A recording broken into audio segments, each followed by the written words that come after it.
have been because of the change in the playing laws by OCL, and I've also I'm going to show the Lord's organization's videos on LBW, because that's one of the main laws that people have problems on, main issues. So that, instead of showing my slides, it's very similar to my slides, but Rams, that might be take a little bit more time, just FYI, when we come to that. Yeah, And it should be fine. that's just before the end of the that's at the end of the class, and after that we'll have some quiz. Yep, sounds good, Ray. So the background is that aspect of cricket, umpiring, requires a lot of things. One of them is the knowledge of the MCC laws. That's the most important. Knowledge of the local league and tournament laws. That is, for OCL, has some special playing laws that is not covered in MCC. Field craft, which is how the umpire positions himself and what does he do while he's on the field, as opposed to knowledge of the laws, which is mostly in a classroom or knowledge in environment for learning. Judgment calls, which requires the umpire to make sometimes call judgment where it's not clear one way or the other what the situation is. And also maintaining order and discipline during the match. This is another thing that is required of the umpires. So it's not just the knowledge of the laws or counting the balls and calling over, it's many more things here. The source for each of these. So knowledge of MCC laws is online and books, and I'll give you a link next for online. Knowledge of local laws, this is the published document which I believe Dikshant just put up today in the Crick Clubs. It was there on a Google Docs, but he has transferred it in Crick Clubs in the document section. Fieldcraft is practical experience during matches. Some of it, what to do, you can study, but I think you have to develop that by standing as umpires and developing that during those times that you get the experience. Judgment call is also practical experience during matches. This is something that is difficult to reproduce in a classroom environment. And maintaining order, discipline during the match, again, is practical experience. And every time you face a situation like that, you get better at it. So today, what we are going to do, we are not going to cover the online books and things like that. This is the people can go to the Lord's organization, MCC laws of cricket, and look at all the laws are there. And that's what I would suggest. Independent study, if you have some points you need clarification on after you do your independent study, then you can talk to me or other people, umpires. There's an umpire panel right now. I don't know, Rance, if you want to just touch on that, umpiring panel. Yeah, absolutely. So starting this year, we have decided collectively as a management and in conjunction with Raiyo and the rest of the committee members that we'll have a neutral body called the OCL umpiring panel, and the members of that panel will include people who are well respected in the community, first of all, for their knowledge of cricket, and they will not be affiliated with any teams or anything of that sort, so that it avoids any kind of perceived bias or conflicts of interest. At the same time, it helps, it also helps the OCL management, because many a time we are in a position where the management members themselves are players, and so when we try to enforce the rules, it comes across as perceived bias or conflict of interest. So starting this year with Raiyo, Burzin, Mark being the three members that were part of this panel, they will be the umpiring panel. They will be conducting training sessions. They will be conducting things like assessment of umpiring quality through the year, and they will help with any kind of rule updates as well. So it helps everybody overall. And so that's the umpiring panel. And if you guys have questions about it, feel free to ask me now or later. Okay, thank you, Rance. So the knowledge of the local league, tournament, and laws will be covered today, but you should also read the OCL playing laws document that is up on Crick Clubs. Fieldcraft, some of the what umpires need to do while play is in progress will be covered today. But again, experience is what You gain this by experience, by standing in the matches. Judgment calls, the best way is to be in a position where you are made to make judgment calls, and then you typically improve. In my opinion, I think rookie umpires for LBW decisions, for instance, get about 70 to 80% of the decisions right. But as you get, if you get up to 40 or 50 matches, or down in the high 90s or mid 90s, again, this is just from an assessment from OCL of mine over the years.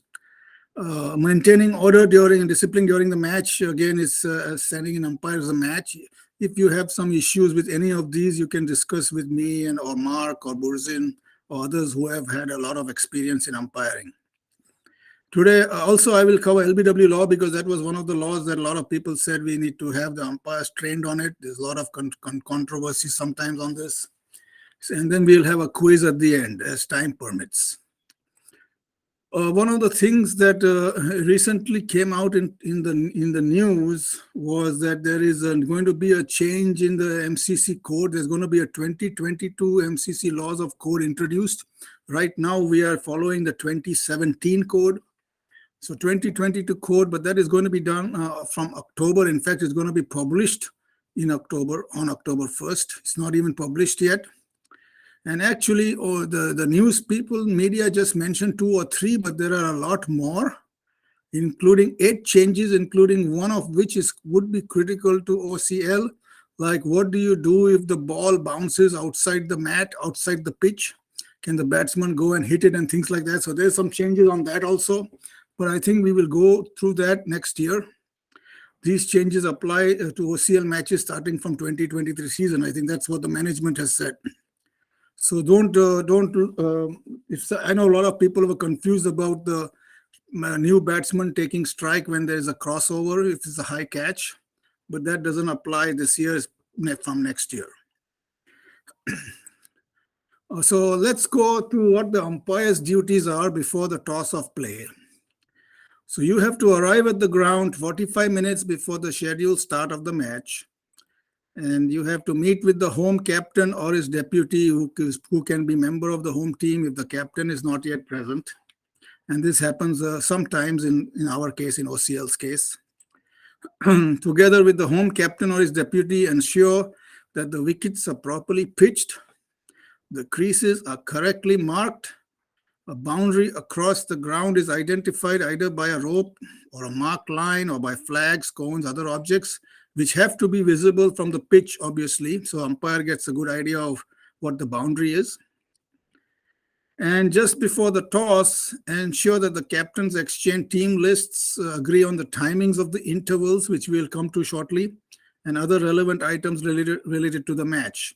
And this is, again, in our case, is probably exchanging lists does not happen, but everybody's name, whoever is playing, is entered into the Cricket Club app.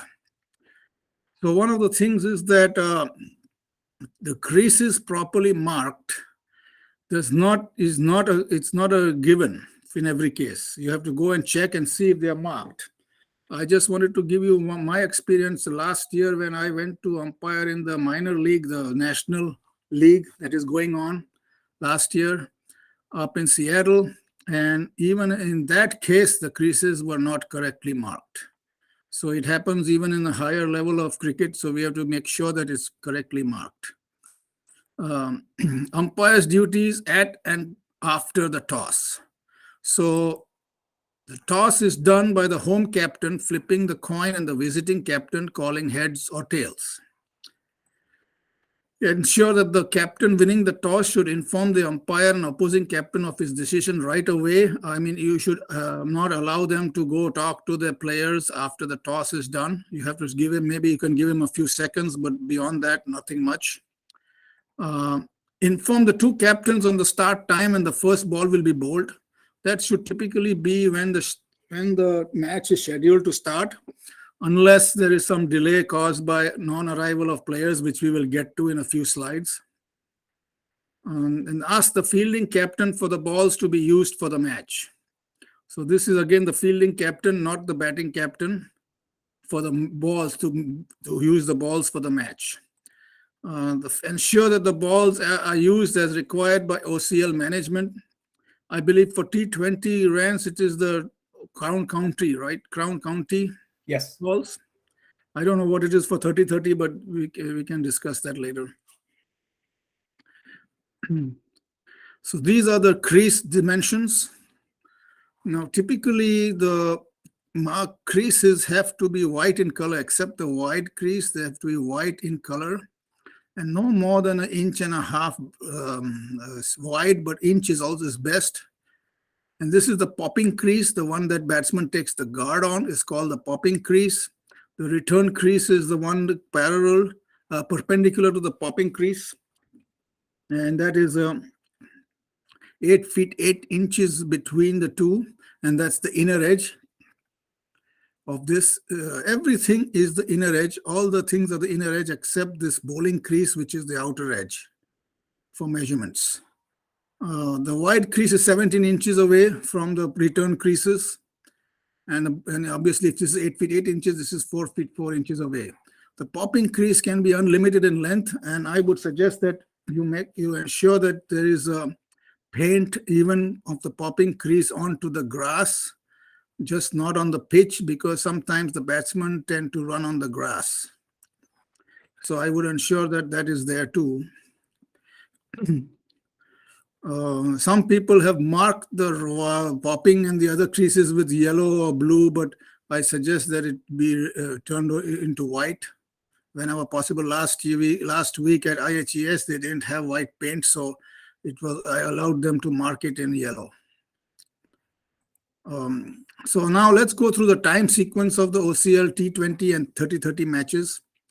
Basically, the start of play is given by 0 here in this diagram. Umpires arrive 45 minutes before. Teams are supposed to arrive 30 minutes before. And the ground and pitch should be ready by 15 minutes before. Otherwise, there is a penalty for the home team. The toss interval is between 30 minutes before the start of play and 10 minutes before the start of play, preferably between 30 to 15 minutes in this time. And that's where you call the captains over and the team exchange lists and discuss any relevant ideas. The ground and pitch should be ready by 15. The latest point for toss is 10 minutes. And start of play is 0, starts here. And then T20, there is no break. There is no water break or any timeout or whatever you call strategic timeout in our league. It should take 1 hour, 40 minutes max for the start of the 20th over. That is the time that umpire needs to note the start time and then note when 1 hour, 40 minutes would have elapsed. You can give some, if there is some unscheduled close plays held up because of injury or ball lost, you can add that. And we'll come to that in a minute. Then there is a 10-minute interval because this is a T20 is a fast-paced game. There's a 10-minute interval between the start of the innings. This interval sometimes is difficult to maintain at 10 for the ball from the time the 30th last over of the 20th over is bowled and the first over of the next innings. But it shouldn't exceed 15 minutes, I would say, in worst case. Hey, one question on this. Yeah. So, in a lot of matches, there are batsmen asking the leg umpire to hold water. And after every over, they go and they drink and the time is wasted. What can umpire do in that case? Umpire can Would the leg umpire even be allowed to hold, drinks? Well, I don't hold when I'm the main umpire. Leg umpire wants to hold. If it's from the main team, they can hold, but you're not supposed to. The leg umpire is not supposed to. If there's a wicket falls, again, even looking at what happened last year in the minor league, only when a wicket falls can somebody rush onto the field of play. The 12th man, not even the player, 12th man gets on the field of play with water bottle, and as soon as the other batsman is ready to take guard, they run out. So that's how it should be. Perhaps we want to, force that in our league, but it's going to be a little bit difficult.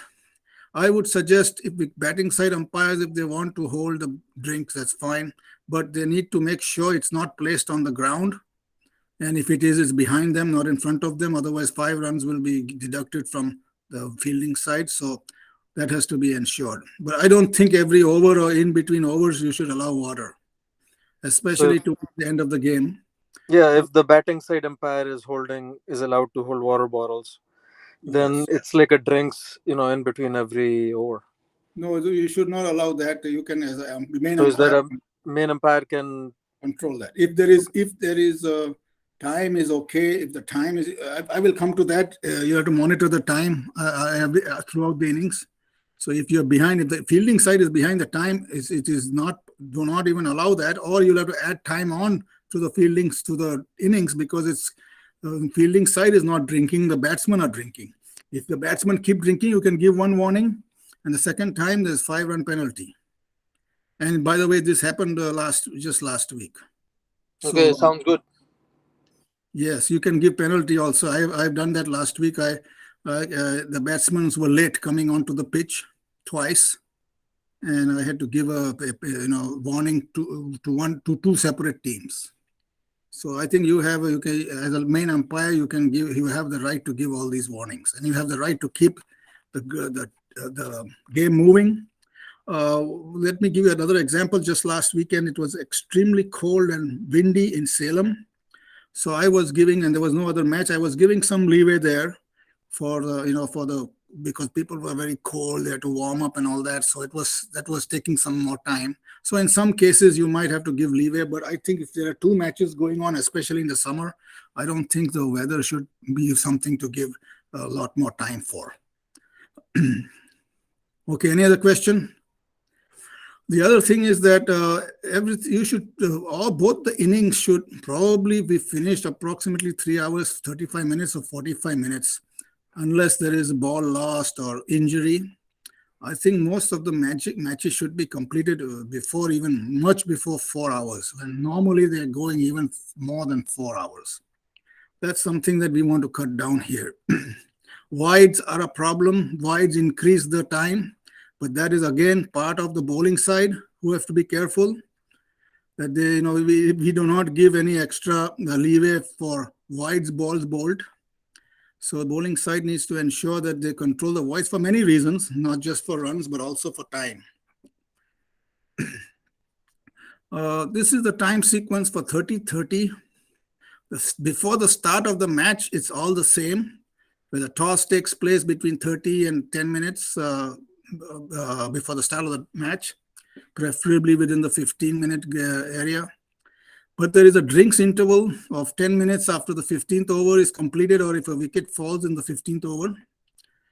Now, in hot days in the summer, the captains can decide at the toss whether they want to have two drinks intervals at 12 or 24 or whatever thing, but keep it applied both the same for both the innings.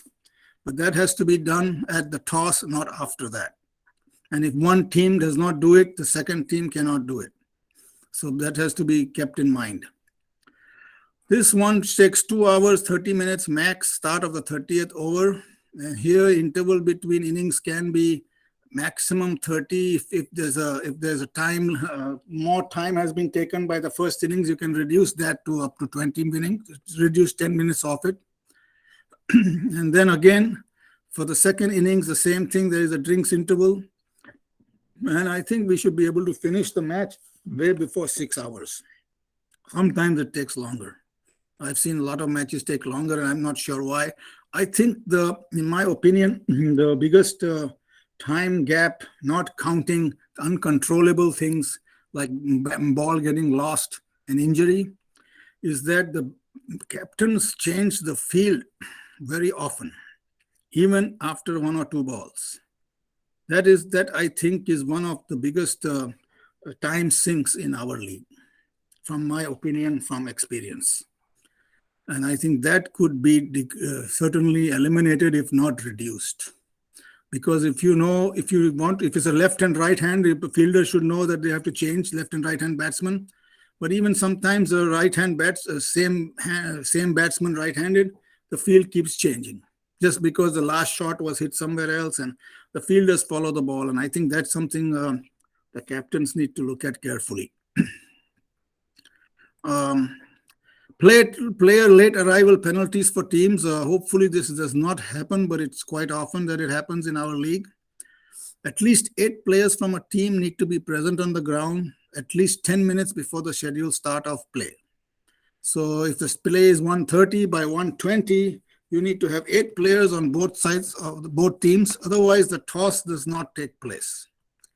So if there is a delay of 8 players being present on the field between 10 minutes before the scheduled time and the scheduled start time, so one of the teams did not have 10 minutes before the time, but they had 8 in up when the scheduled start time was supposed to be, then the team that did not have the 8 players loses the toss, and the opponent captain can claim the toss and decide what he wants to do.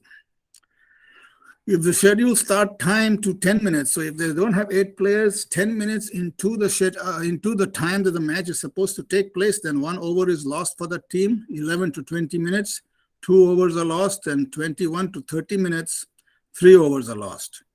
If after 30 minutes they still don't have players, then the match is deemed to be conceded. Many times this has happened for a couple of times when I've been umpire, but the other captain, the non-violating captain, has said, well, we have come all this way here. We don't want to concede. Let them play with 7. And if that's the case, then you can allow it if the other captain is okay. But typically, the match is deemed to be conceded. Umpires informing fielding captain of over rates. So this is over rates here. They are responsible for monitoring the speed of play and for enforcing over rates. Just like you asked at Tarun what the umpires need to do, it's right here. The umpires need to inform the fielding captain how much time is remaining for the last over of the innings to start. That is the 20th for 30-20 and 30th for 30-30. When taking the field, I think everybody knows it, but you should probably inform them anyway. At the end of the 10th, 15th, and 18th over for T20 matches. So at least you're informing the fielding captain, and it's not a surprise to him at the end if you are giving some overrate penalty issue. At least you can keep telling him, okay, you got these many minutes to bowl your first ball of the 20th over after the 10th, 15th, and 18th over. In 30-30, it's after the 15th over. That is probably after the field, the players come on the field after drinks break, the 25th over and the 28th over. So that is again so that there's no surprise for the fielding captain. Umpire shall inform fielding captain about the time remaining to bowl the overs when taking the field. After every occasion, the play is interrupted by weather. So if there's a stoppage in the play, even if there is no cut in the overs, you have to tell them how much is left. If there's a cut in the overs, then you have to adjust it and tell them. Now, this is an important point here. Time allowances can be granted by the umpire to the fielding side for wholly acceptable interruptions, such as injury, ball being lost or replaced, score validations. This usually happens when the match is tight, a very tight match towards the end of the match. I make sure that the score is validated in a score agrees with what I have and what the scorer has, probably every over or every, 2-3 overs before the end if it's a tight match. The umpire at the bowler's end will inform the fielding captain, the batsman at the crease, and his fellow umpire of any town allowances as they arrive. So if a ball gets lost, it takes 10 minutes to get the ball out, find it, and start play. Then you have to tell the batsman and the fielding captain, okay, I have added 10 minutes for your time to start the 20th over for T20 or 30th for 30-30. So that has to be continuously, the umpire needs to be continuously sort of talking to the captain, in a fielding captain, keeping him abreast of what's going on. And that's okay. I mean, that's usually what's done. Okay, this is important here. The incoming batsman must be in position to take guard for his partner to be ready to receive the ball within 2 minutes of the fall of the previous wicket. So generally, the batsman next in is expected to be waiting outside the boundary to be ready to make his way to the wicket immediately a wicket falls, and is expected to cross outgoing batsman on the field of play. If the batsman cross on most of our grounds, which are not that big, if the batsman crosses the outgoing batsman, the incoming batsman crosses him on the field of play, I would not give a warning. I would say 2 minutes, unless the incoming batsman then delays it and wants some guard, wants another pair of gloves or something like that. Just last week, twice, this did not occur, and I had to warn the the batting side. If the umpire determines that the incoming batsman has not met the time limit for taking guard, he shall warn the batsman that this shall constitute a time-wasting batting side warning. You only get the whole team, only gets one time-wasting batting side for an innings. The next time it's a penalty. So it doesn't matter if another batsman is delaying it, not the same one. It's only one time-wasting penalty for the batting side. So I think they better take it seriously. And last week it was that after that, both the teams had all the batsmen line up on the boundary before they came in. So I was glad to see that. If the umpires consider the batsman to be unnecessarily wasting time, one warning will be given in an innings, even after they have started their innings. This warning will continue to apply for the rest of the innings, with the umpire informing every new batsman that the warning has been given, and next time you do it, there will be 5 penalty runs. So second time that the umpire deems a batsman is wasting time, and for every subsequent instance thereafter, 5 penalty runs shall be added to the total of the fielding side. Hey, Raiyo, so one question on that. So, I've seen as the season go by and, it heats up, like, when the batsmen are playing, a lot of them, they'll run a couple of runs, then they'll just, go to the side or try to catch their breath. And to me, that always appears like, just wasting the time, right? Because the bowler is ready and, but the batsman is not. So would that be considered as a time wasting? Yes, you can apply that. The Okay. batsman needs to be ready to take strike when the bowler is at the start of his run-up. Mm-hmm. Okay. So maybe, a first warning is given, but if it is repeated, then like a 5-run penalty? Yeah, I think if you 5-run penalty, I think everything will then get involved. Okay. It has happened in the past. Precedence has been set on this. It is not something that you will be starting a first time. But I think a lot of the non-neutral umpires are reluctant to do that. That has been my perception, at least. So I don't know. I don't know how this is going to work out. But typically, I am very not reluctant. I am very strict on that, especially starting of time. As far as time is concerned. I mean, it's pretty easy, right? You just have to before the start of the game, you just get both the captains together, and you just tell them what your expectations are in the game. Correct. That's right. Okay, good point. Imposing penalties. So there was a question. This slide has been put up because there was a question as to what are the penalties that neutral umpire has full authority to levy. Late arrival of team, ground and pitch not ready in time for scheduled start of match. This is quite important too. And spirit of the game infractions. So they will get to the spirit of the game, but time wasting is part of the spirit of the game infraction. So these are some of the things that the umpire has full authority to levy. You don't have to wait and file a report with management and get their reply and things like that, because by that time it will be too late. So a clarification. Yeah. When you say that penalty, is that like always a 5-run penalty? Not necessarily. We'll come to the spirit of the game infraction penalties shortly. Okay. If a T20 match is tied, now there is a change in this from last year. If a T20 match was tied last year, it was a tie, but now a super over will be played. And ties in super overs will result in another super over until one side wins. If a 30-30 match is tied, no further play takes place. Teams share the 20 points each, that is 10 each, that are accrued to the winning side in the 30-30 match point system.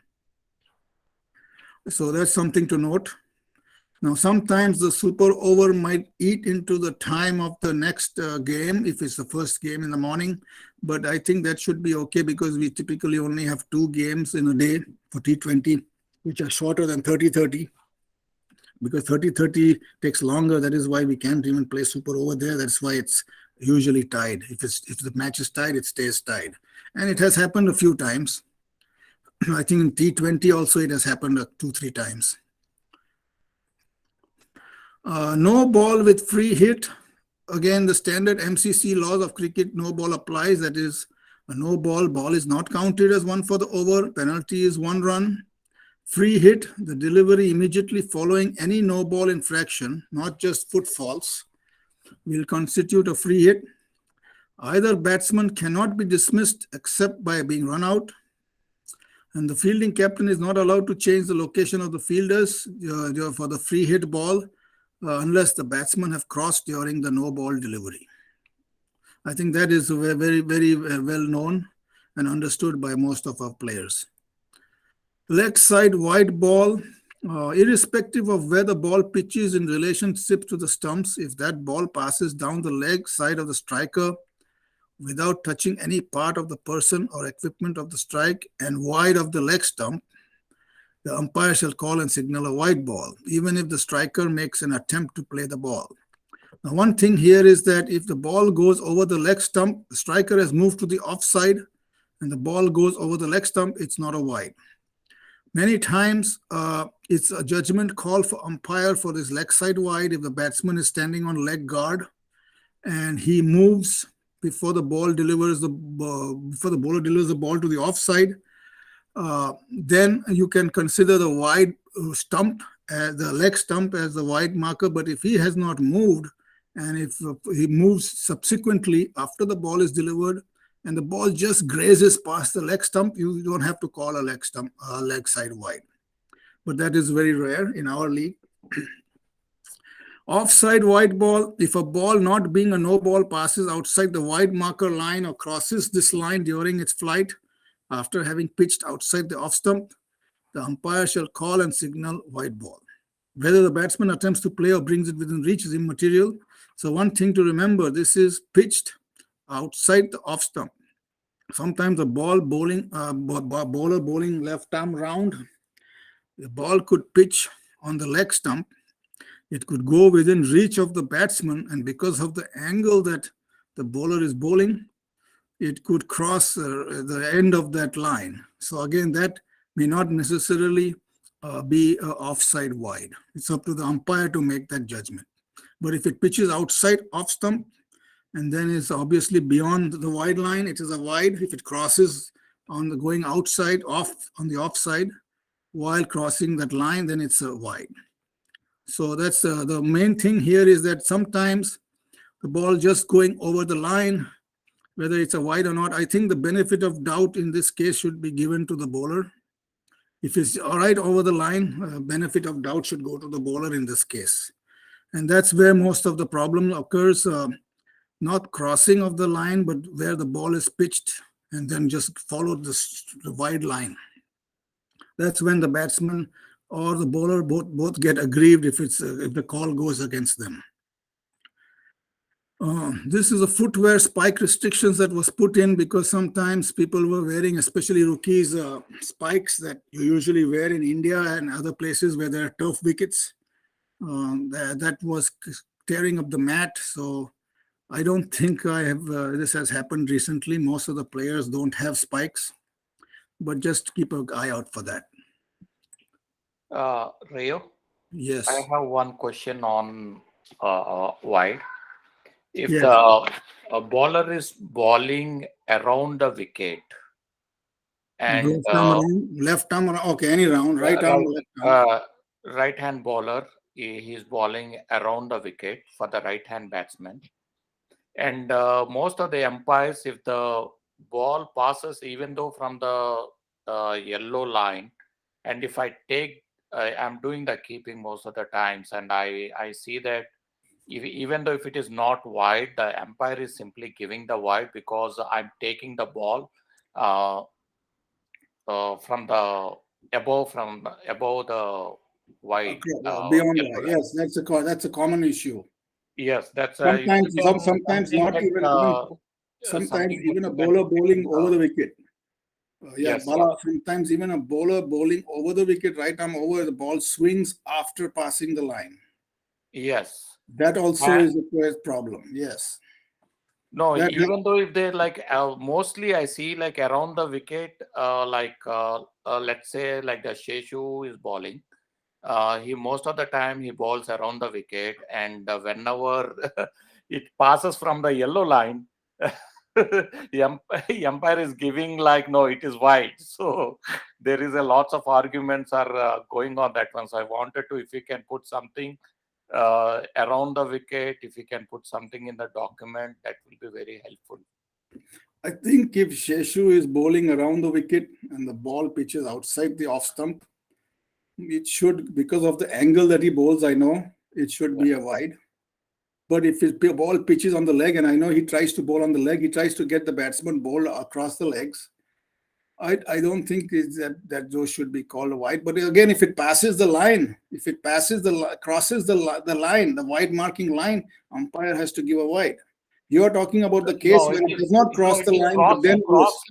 Yeah, it is coming crossly and crossing the yellow line. If it crosses the yellow line and is pitched outside the off stump, it is a wide. It is a wide. I don't think that you can say it's not a wide. Now, if it swings or if the angle takes it beyond the yellow line after it's past that area, then I don't think it should be called. It shouldn't be called a wide. Yes, that is what there is a lots of confusion with the umpiring, whoever doing like, because whenever like his balls are coming, like sometimes I take outside of the yellow line, and that umpire is thinking like it is a white ball because I'm taking very away, or if any another keeper is taking away. So I think you should just tell the umpire, watch if the ball crosses the yellow line or not, if it pitches outside the off stump. Just tell him that. okay. That's what he should. But I think in Sheshu's case, I'm not sure what you mean. But next time, if I'm just taking the example of the Sheshu. It's not. Yeah. Okay. Any other questions here? I think these are good questions. Fair and unfair play. This is a very important law. Only the umpires shall be the sole judges of fair and unfair play, not the captains, not the fielders, not some management member outside on the field who's not even playing. The various spirit of the game infractions and their levels will be given in the next few slides. Such spirit of the game infraction should be pointed out by the umpires during the match and then reported in writing to the OCL management promptly after the match.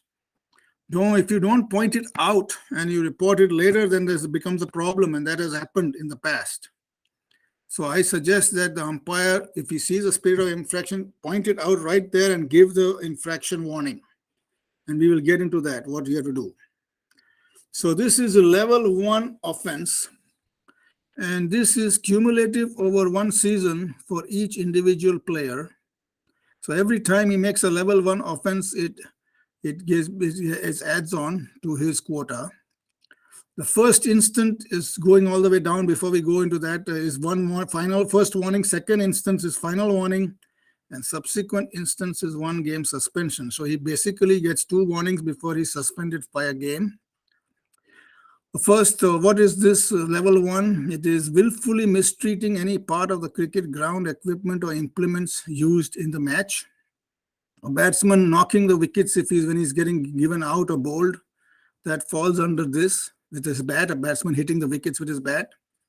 Showing dissent at an umpire's decision by word or action.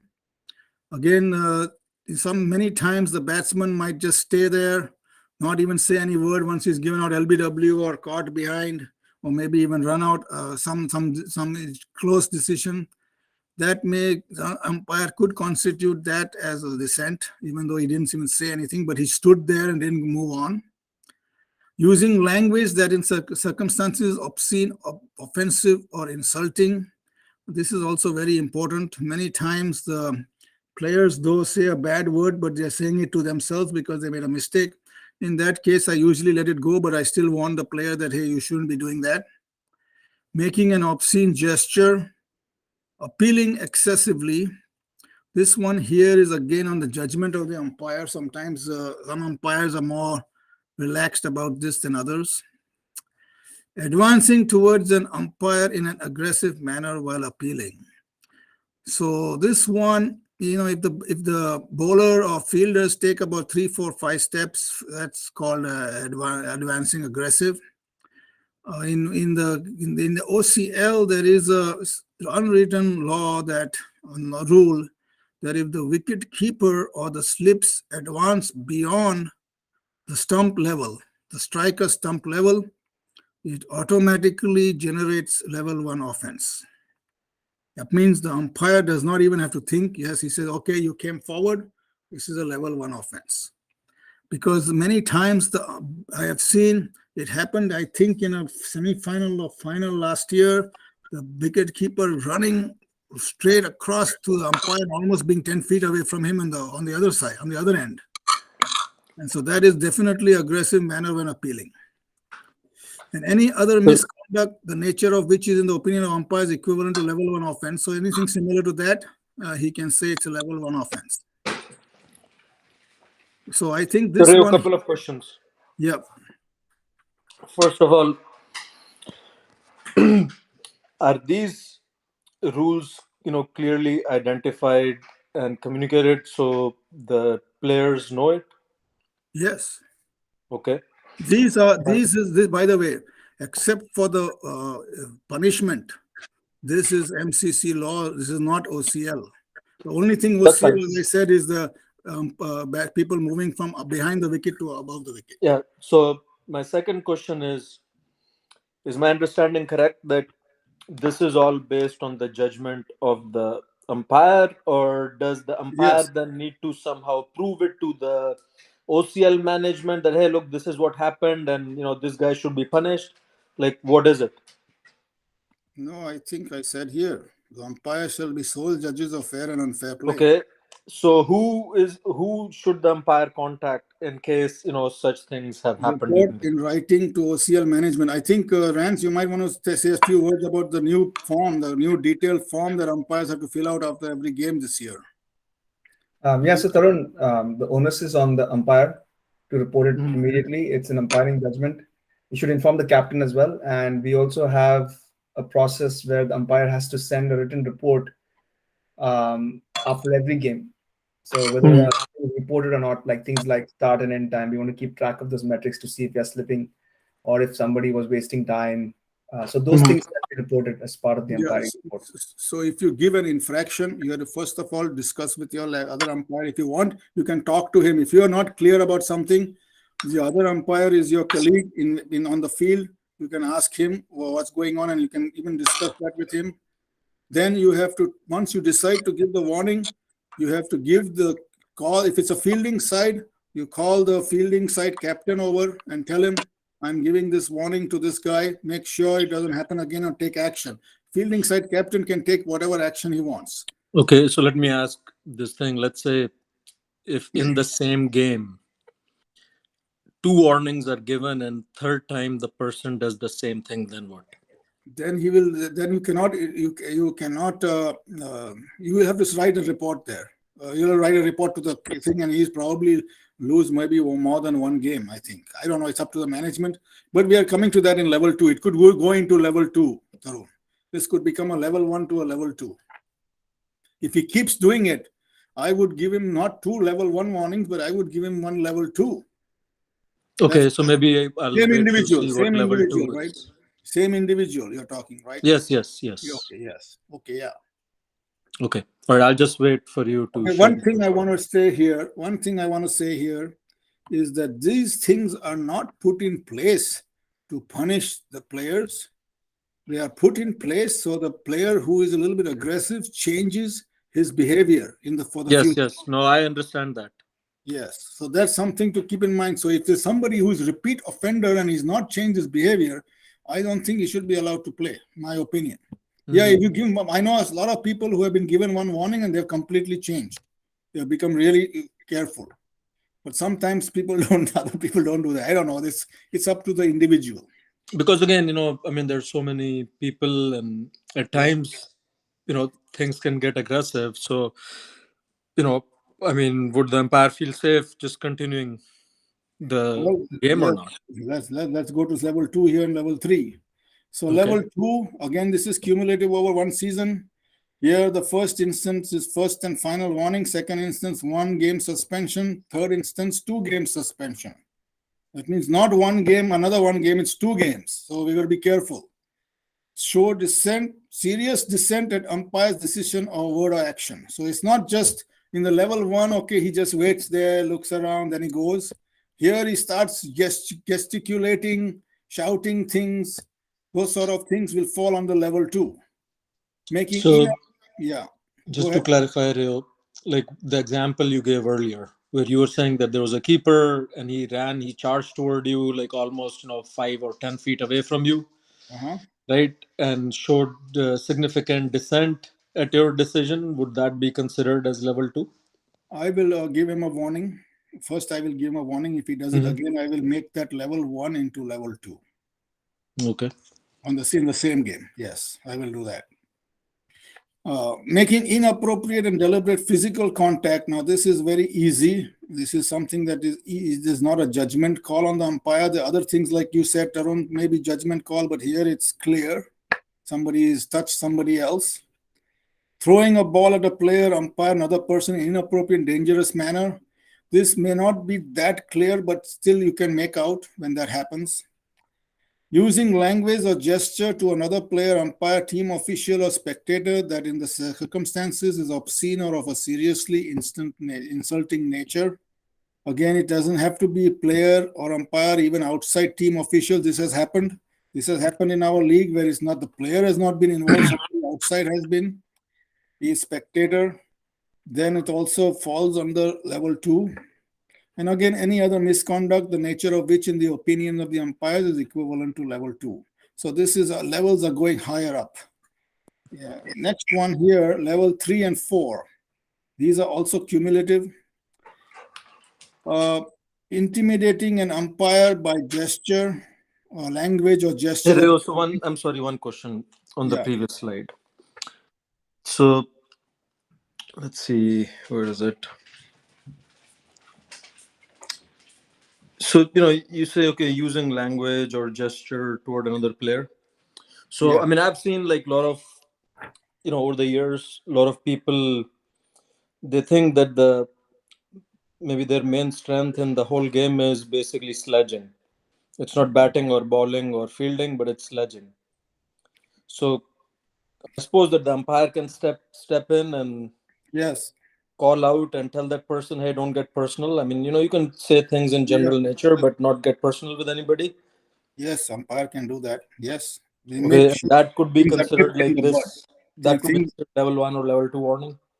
depends on the umpire, but I would first give a sort of a stern talking to. If that keeps continuing, then I'd be level 1 and then increase it to level 2 if it continues further.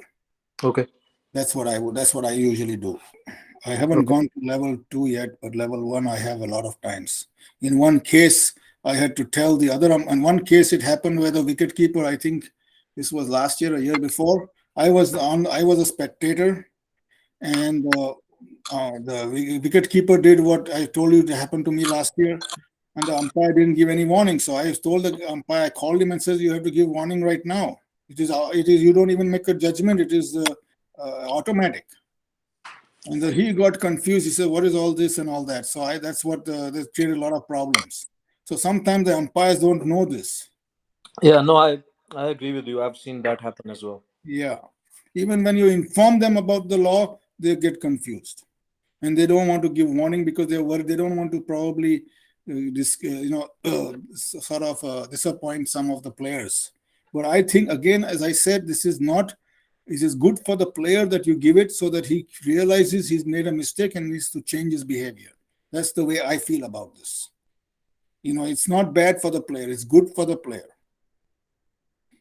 Level 3 offense, intimidating an umpire by language or gesture, somebody like raising a bat to hit umpire, threatening to assault a player or any other person except an umpire. So if you threaten a player or any other person except an umpire, it's level 3. If you threaten an umpire, it's level 4.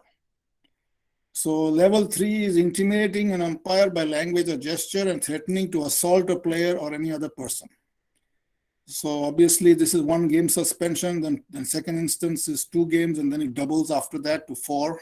The third one will be 4, and also. And this one, cumulative over life of the individual, level 4 offense is you're probably banned for a year in our league, but it depends on league. It varies from league to league, this level 4 offense, because it's really bad offense. Okay, so that takes care of the playing, what is that? Unfair play and fair play. Any questions before we go fitness of play? Fitness of play for the ground, whether, so if it is solely the umpires together to decide whether either conditions of ground, weather, or light, or exceptional circumstances mean that it would be dangerous or unreasonable for play to take place. The captains don't decide that, the umpires decide that. One thing to remember is before the toss, the umpires don't have any jurisdiction. It's the captains who makes the decision. But after the toss, it's up to the umpires. This issue happened just last week in the first game at IHES. Conditions shall not be regarded as either dangerous or unreasonable mainly because they are not ideal. Some people say, oh, it's not ideal to play. I don't personally believe it's ideal to play in the Northwest in April and May. It's very rarely ideal. Raiyo, Yes. I have a question on the jurisdiction of the umpire and the captains.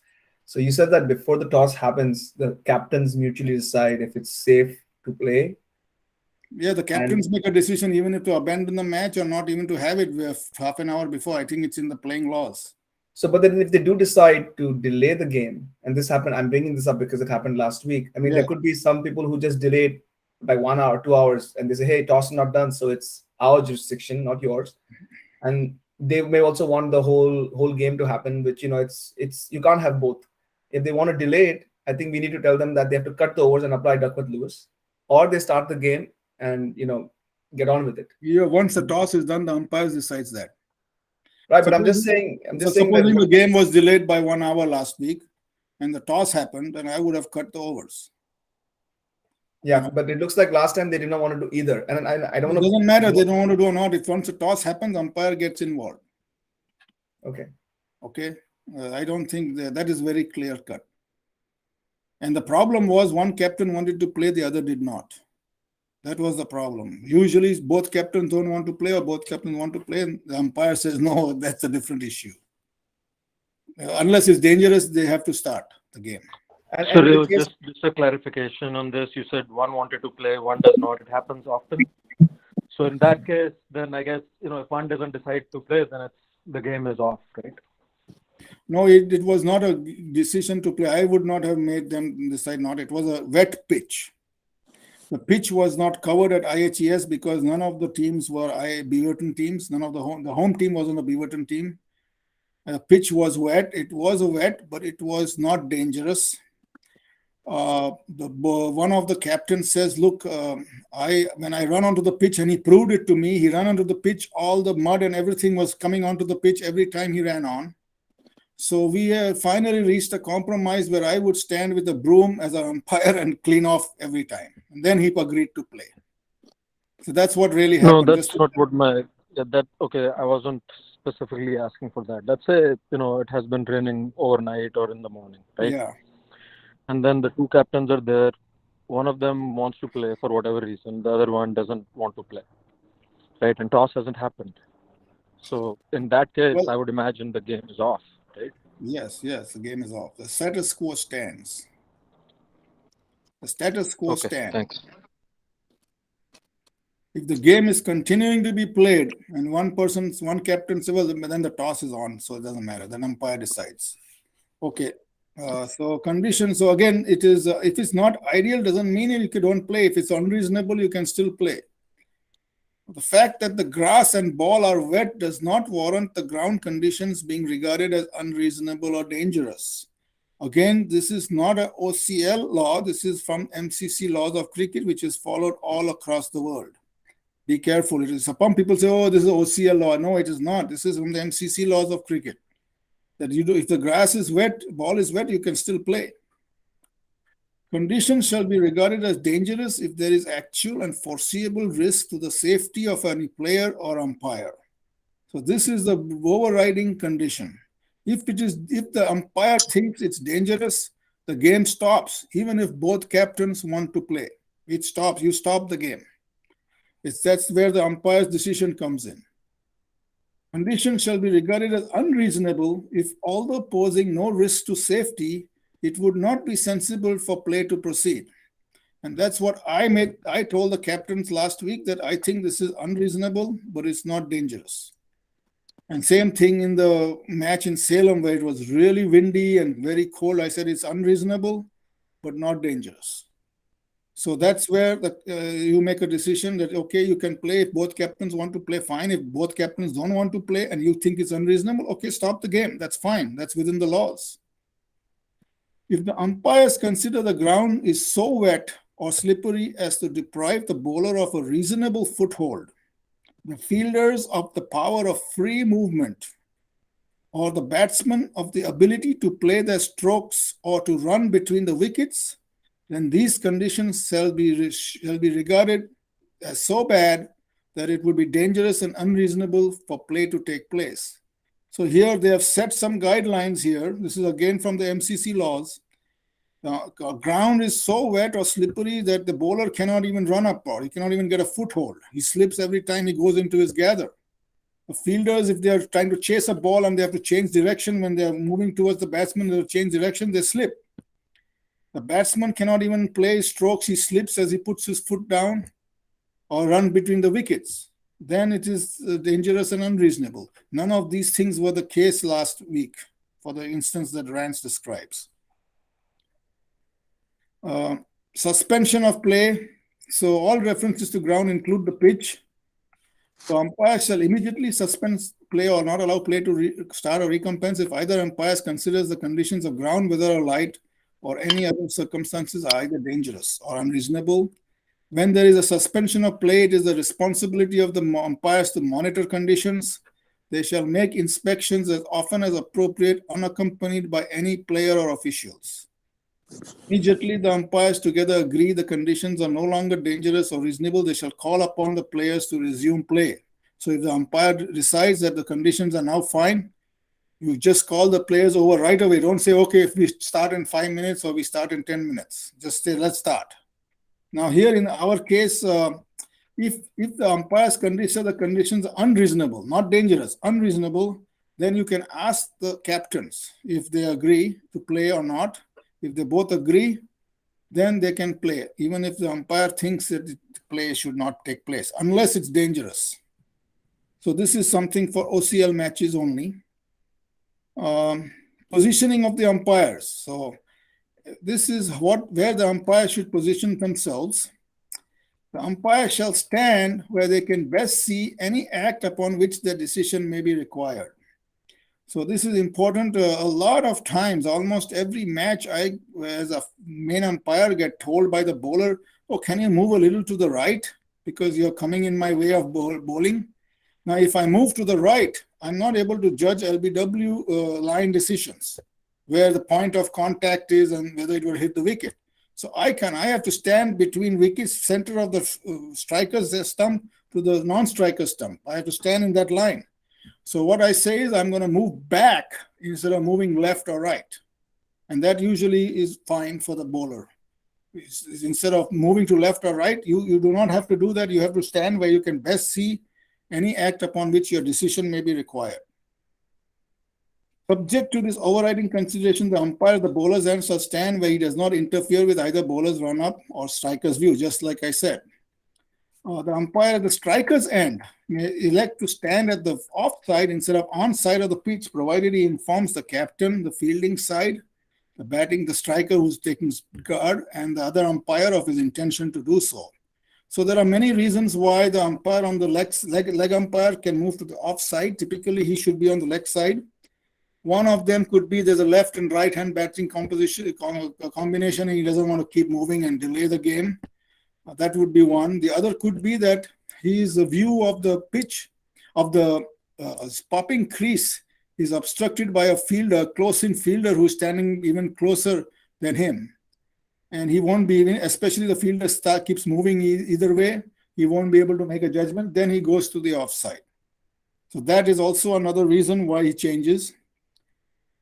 Disagreement and dispute, where there is a disagreement or dispute about any matters, the umpires together shall make the final decision. An umpire may alter his decision provided such alteration is made promptly This, apart from umpire's decision, one made is final. So it has to be done promptly. In the case of a batsman being out, it has to be done before the batsman leaves the field of play or before the bowler bowls the next ball. These are the signals. I think everybody is aware of all these signals. Some of them we don't use, like last hour or TV replay, at least not yet. But rest of the simples, I think everybody's familiar. Short run, you can put the thing here. Penalty runs, the penalty run is to the batting side, you have to keep your hand to the shoulder and remove it again and keep doing it 3-4 times. That's why they say pat, bat, pat, bat. If it's to the fielding side, you just leave it there and keep it there constant. So these are something I think everybody knows the most of the signals. Umpire shall wait. The correctness of scores, this is also important. The umpire shall wait until signal to the scorer has been separately acknowledged by a scorer before allowing play to proceed. If several signals are to be used, they should be given in the order that the events occurred. So if something, another thing to remember is that sometimes the scorer may not know what's going on the field of play because he's far away from it. And that is why those signals have to be given first. For instance, if a no ball is bowled and hits the batsman's pad and goes to the boundary, you first signal the no ball, then you signal the leg by, and then you signal the boundary. That's how it is done. 3 signals in that case. Consultations between the scorers. So consultation between umpires and scorers on doubtful points is essential. One other point is that typically you require 2 scorers in a match. I don't think it's possible for our league to have that, because if you have 1 scorer, he could make a mistake and nobody will realize it. That is why you need to have 2 scorers. That is why I developed a method of my 1 single point scoring. When I was umpiring here, I realized that we need one other scorer. And that is why I developed it. I don't think the other experienced umpires should do that, but at least they should try to maybe make a note of how many runs are being scored so they can consult between the umpires and scorers. Many times the scorers make entry errors, not obviously in our case there is not because we use the app, no calculation errors, but entry errors, and that could be an issue. So their umpires throughout the match shall satisfy themselves as the correctness of number of runs scored, wickets that have fallen where appropriate, and number of overs bowled. If we had scoreboards, it would have been good on our field, but unfortunately we don't. We've tried to get them, and sometimes they have not been stolen, or they've been stolen, or the teams forget to bring them. So there's a lot of problems in that case. They shall agree that these scorers, at least at every interval, so after each interval, you've got to go and make sure the score is right. I can do, normally if I have my score and I look at what is on the quick clubs, I don't even have to go and talk to the scorer. I can make sure that's there. If it's a problem, then I go and talk to them. Other than a drinks interval and at the conclusion of the match. Many times what is at the conclusion of the match does not show up the same as it is on the website, like it happened just last week in one of my matches. And then I had to talk to Dikshant and make him correct the scores. Because one of the teams wanted to make sure they crossed 100. They did not. It was 98. So they added a few runs to cross 100, and I realized it once I looked at the scorecard on the web. Umpire's duty during play. Bowlers and umpire call play at the start of the match and after resumption of play after every interval or interruption. Counts the number of balls in an over. Watches bowlers' feet movement during delivery, judges balls as fast short pitch deliveries or high full tosses, calls and signals no balls within his jurisdiction and all wides, watches for, calls and signals short run at his end. It's important for you to note where the batsman is touching down when it's more than 1 run, where the runner is touching his bat down, making sure it's inside the crease, not on the popping crease. Signals all penalty runs to the scorers, reports all appropriate signals to the scorers, including no ball called by his colleague. So if a no ball is called by your leg umpire for over the waist, for instance, you have to repeat the signal to the scorer. Answers appeals for bold, caught, hit the ball twice, LBW, obstructing the field, timed out, and when it is at his end, run out. Calls and signals dead balls when applicable, calls over at the stipulated time. Observes position of batsmen with regards to when they cross on each run, and particularly when the action indicates possible run out may occur at his end. So he needs to know which batsman is closer to his end if there's a run out at his end, so that then that he would determine that would be the batsman that is out, in case both are stuck in the middle of the pitch. Watches close fielders for pitch encroachment. This doesn't typically happen in our league. So this continued again. Bowlers and umpire watches for all forms of unfair play, takes appropriate action, ascertains reasons for departure of fielder if not told, gives permission for a fielder to return. So every time a fielder leaves the field, the umpire has to ask why is he leaving. Make a note what over he's leaving. So because when he comes back, he'll have to wait that many overs that he was off before he can bowl.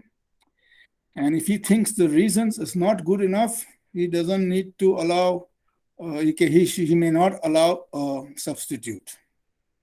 So that is an important point here too. I usually, for people who are on call, I usually give a leeway for substitute. But if somebody just went home, then I say no. There have been some players in our league who are notorious after finishing their overs, first over spell, they fake an injury and says, I'm injured, I cannot field. Maybe once it's okay, but when I see the same player doing that, I just say you can go off the field, but you cannot have a replacement. You cannot have a substitute. So you got to be careful about that. If the fielder is easily, you see it's an injury, you saw the injury, either his knee going down or his ankle, then it's okay. Or if the ball hits him somewhere, but otherwise you may reject a substitute if you don't think it's a valid injury. Calculates time elapsed or overs to be bowled. One question. Yeah. Can you comment on the substitute for the batsman? Like whether it is allowed or not allowed, or if allowed, under what conditions? Substitute for batsman? No, I mean the runner. Yeah, no, that's runner is not allowed. Runner is not allowed in our league. Okay, under no condition whatsoever. No condition. And if the batsman wants to retire, hurt, or retire in T20, he cannot come back. In 30-30, he can come back at the fall of a wicket or at the end. But he cannot have a runner. Okay, got it. Thanks. Checks the correctness of scores as play proceeds. This keeps coming up all the time, so it should be very important. Calls time at cessation of play, before every interval and interruptions, and at the end of the match. Now, strikers and umpire, he also can count the number of balls to assist his colleague. Watches for calls and signals short runs at his end. Again, you need to make sure you're watching where the batsman touches down the bat. Checks the number of on-side fielders in total and behind popping crease at the moment of delivery. So what is the limit of on-side fielders in total? Does anybody know? It's 5. You cannot have more than 5 fielders. Yes, no more than 5. And no more than 2 behind square leg. Correct. Behind the popping crease on the leg side. You can have a third one outside, just outside the popping crease. Checks the position of the wicketkeeper from the ball coming into play until it comes into contact with the striker or passes wicket or striker attempts a run. So wicketkeeper cannot move ahead of the line of the stump until it comes in contact with the striker or passes the wickets, or if the striker just starts to run. Then he can do that, even before it's come past the wicket. Calls and signals no ball within his jurisdiction. His colleague will repeat the signal to the scorer, as I said before. Observes the position of the batsman with regards to when they cross on each run, particularly when action indicates possible run out may occur at his end. This is when both the batsmen are stuck at the crease. or when his colleague may have to adjudicate another dismissal like run out or caught.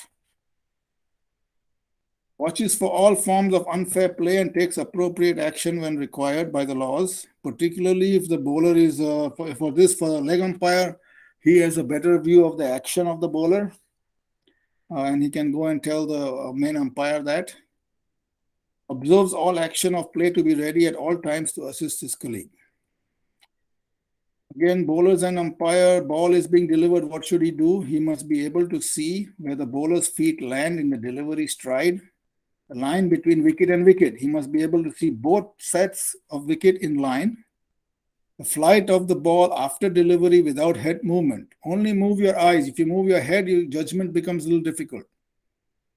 He must not impede the bowler in his run-up, the striker's view of the bowler running up. So sometimes around the wicket, left arm round the wicket bowlers, you should allow the bowler to bowl between yourself and the wicket so that the striker has a view of the bowler as he's running up. He must stand far enough back of the bowler's end wicket to see the back foot land, because the back foot lands outside the return crease or touches the return crease. It's a no ball. Not obscure his own view of the near wicket, and the bowler coming round the wicket not to emerge from behind him at the last moment, like I just said. Bowlers and umpire seeing the ball in flight as soon as possible after the bowler's feet have landed is very crucial.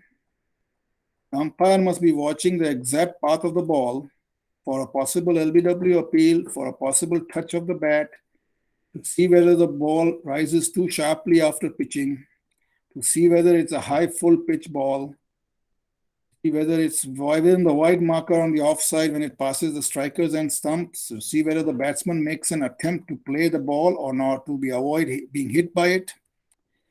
He must not let his attention dwell on the bowler's feet. So don't just keep watching the feet. If you think it's a no ball, call it right away. And it doesn't matter what happens at the other end. Yeah, even if he has to call a no ball for unfair foot placement, just call it, or just continue on and look on the batsman end. Now, the time between when the bowler is into his gather and when the ball it becomes dead is that time when the umpires have to concentrate the most. After the ball becomes dead, the concentration can relax a little bit until the bowler is into his gather. So there is some gap there, time gap, where the umpire can relax, but most of the time the main concentration is at the time of the ball being delivered, the batsman playing it and it going out onto the field, and then when it becomes dead. So there's a lot of concentration to be done by the umpires.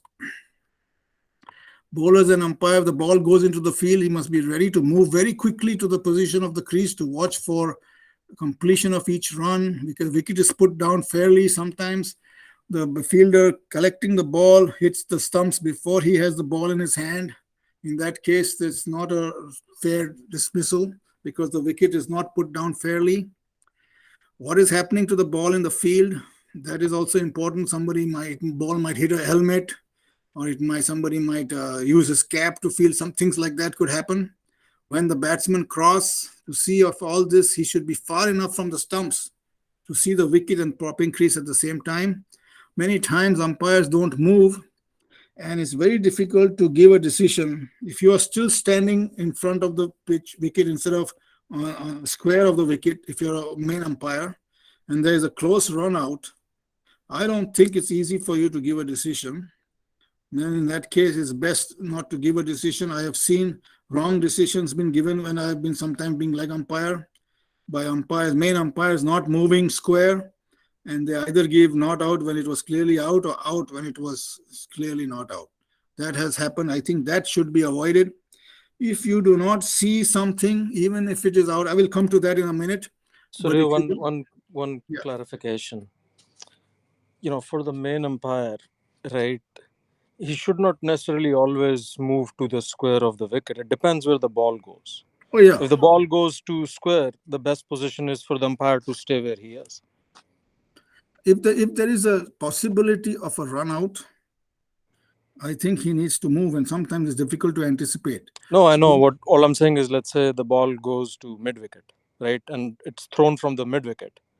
the best position for the umpire is to, just stay where he is, maybe just get back a bit away from the stump so he can see the ball coming in, he can see the fielder collecting the ball, and he can see all that. Well, I think it's best for him to be square even in the case of a run out. Tarun. What I do is typically umpires are supposed to go to the side the ball is hit, because when the throw comes in, he has full view of the fielder's hand and the wicket. Assuming the fielder is going to. But I have realized sometimes I've gone and got hit by the throw Exactly. myself. That's what I was going to say. I make it move on the other side. I say, forget it. I don't mind not being able to see it. I'll just make it to the other side.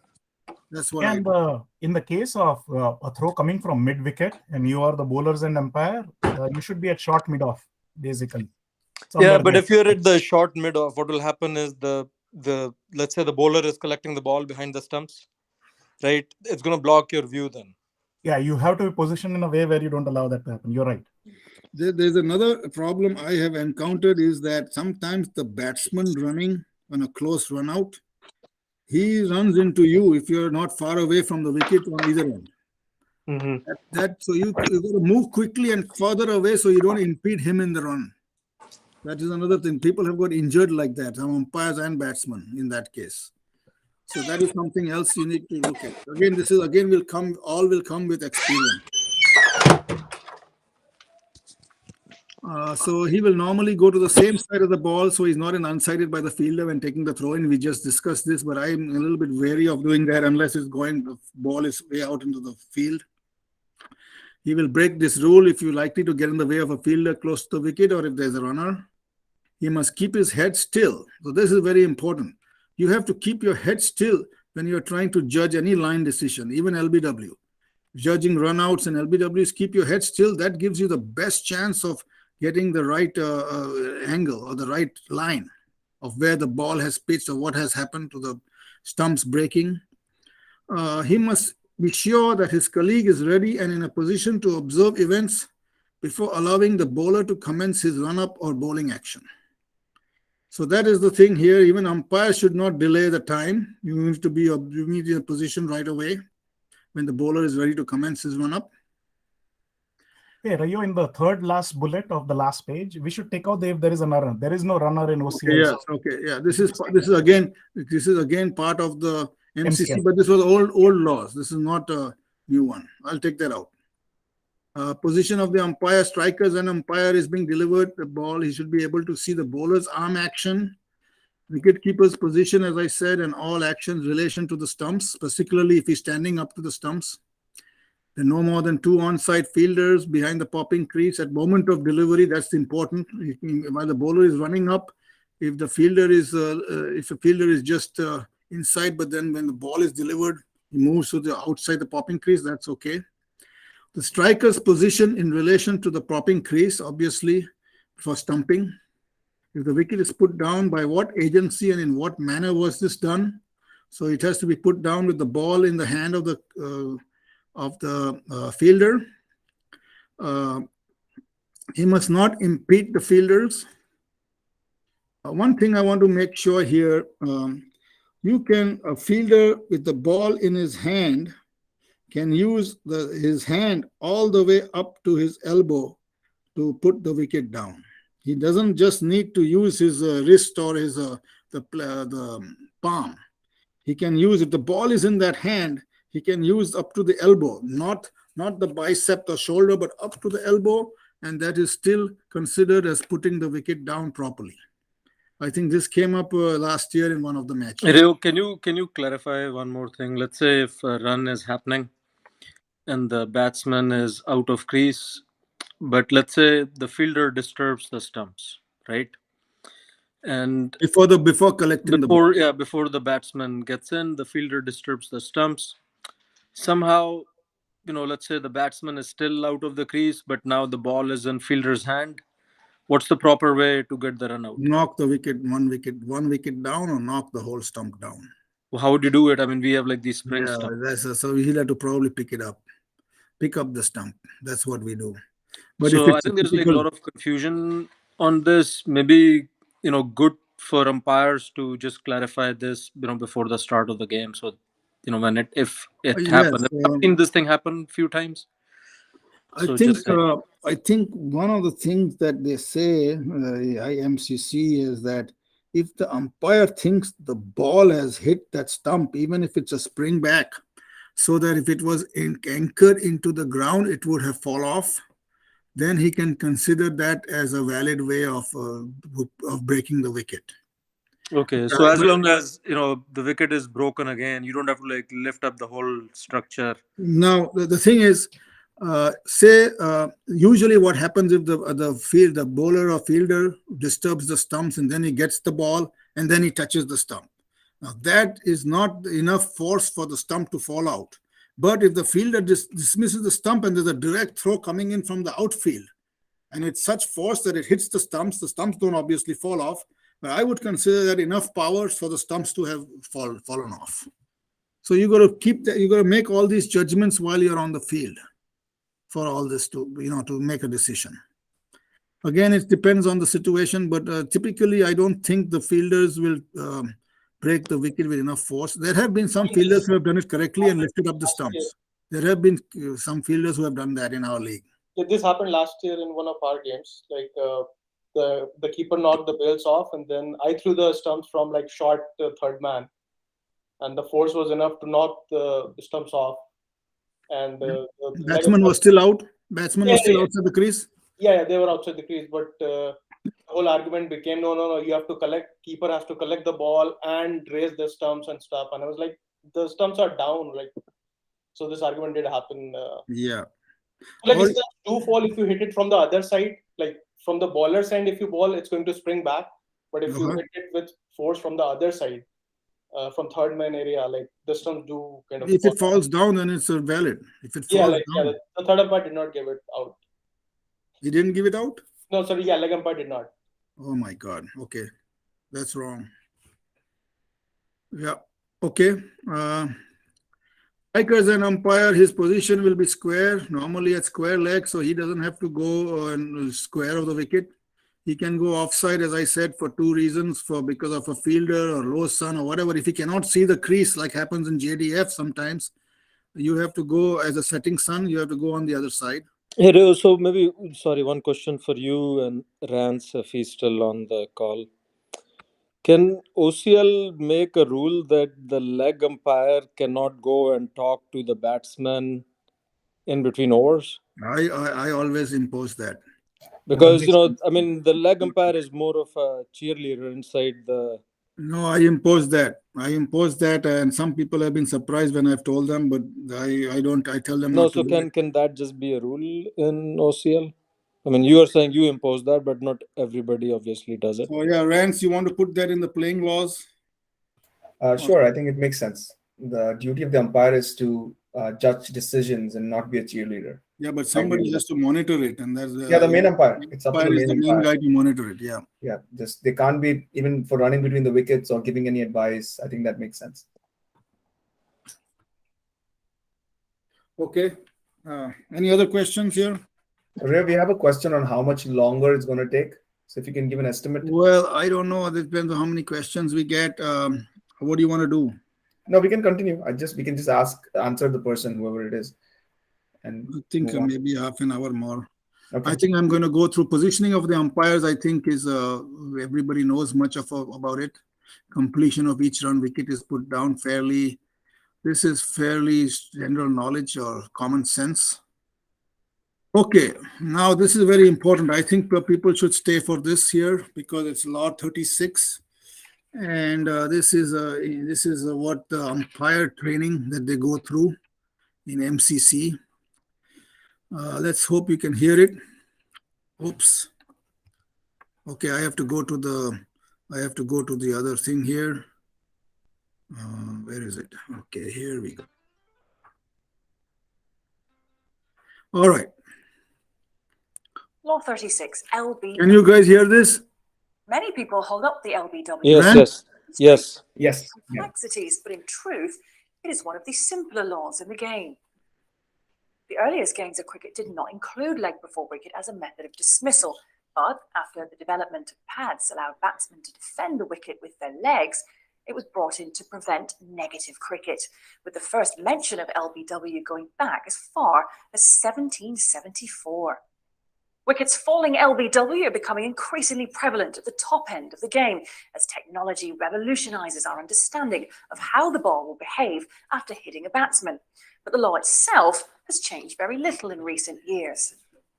There are 5 criteria that need to be met, and if they all are, the batsman is out LBW. Simple. The following module will make it so.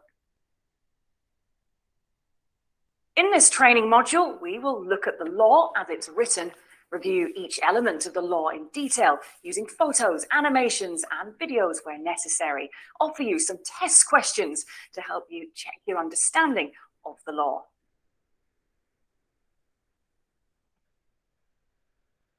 So this is the LBW law, but let's Leg just go to before the wicket. video. LBW.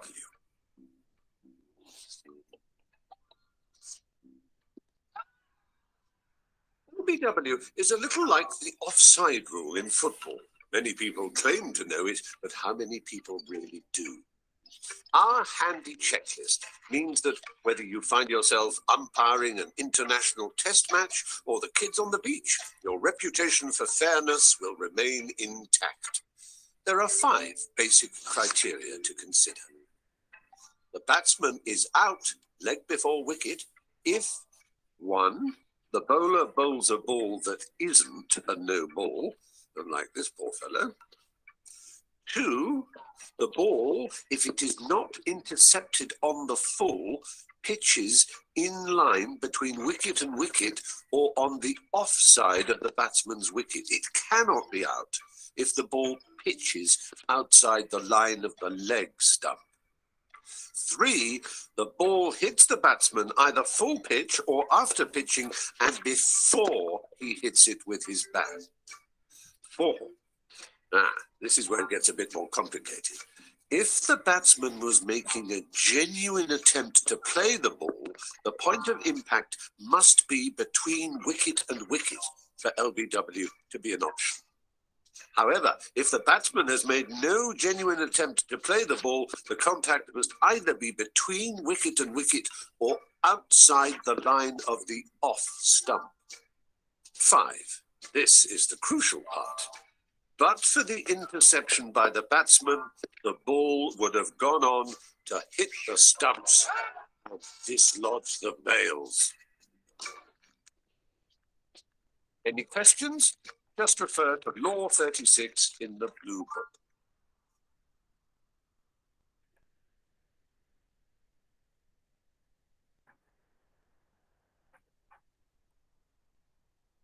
So here are some of the checking things that they say.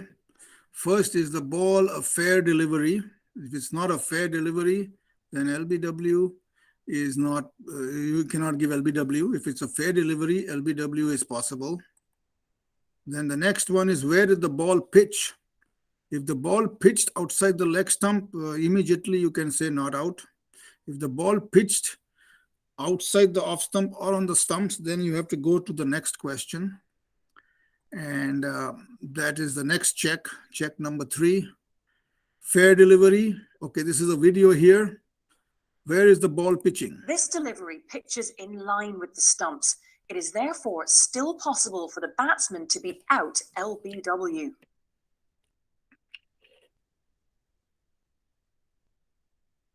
Okay. This ball pitches outside the line of the batsman's off stump. That too means LBW is still possible.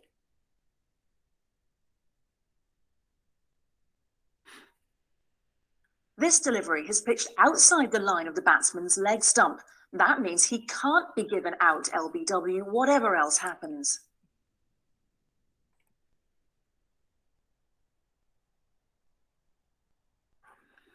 Check number 3 is, did the ball hit the pad or the person first?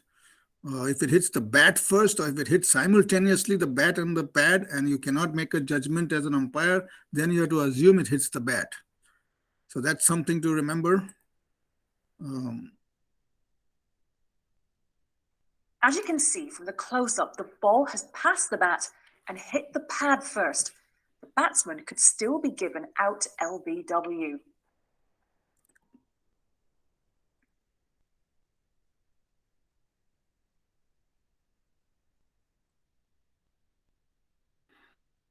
What's going on here?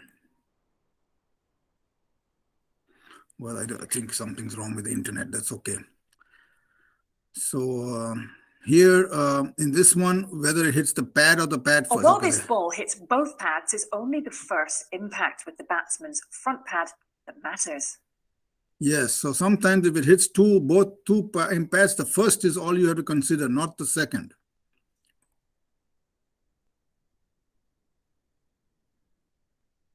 So this is a question.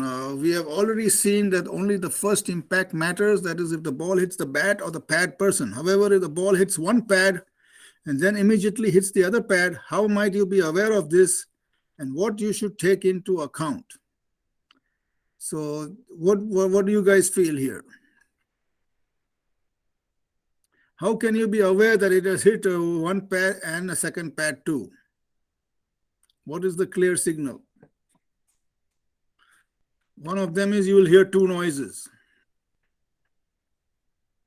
Hear two sounds. You will need to decide whether these are bat, then pad, or pad, then bat, in which case LBW is still possible. If it's pad, bat, it can be still LBW, but if it's bat, pad, you cannot be LBW. So that is a little difficult decision. If you have two noises and you have to determine which one hit first. If you are not sure, then obviously you have to give not out because the benefit of doubt goes to the batsman.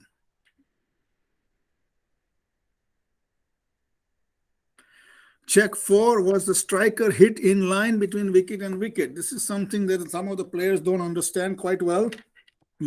Ball has to hit the batsman between wicket and wicket. If it hits outside the off stump, if the batsman is playing a stroke, he cannot be out even though the ball may have eventually gone to hit the wicket. The ball has hit the batsman between the line of wicket and wicket. He can still be given out.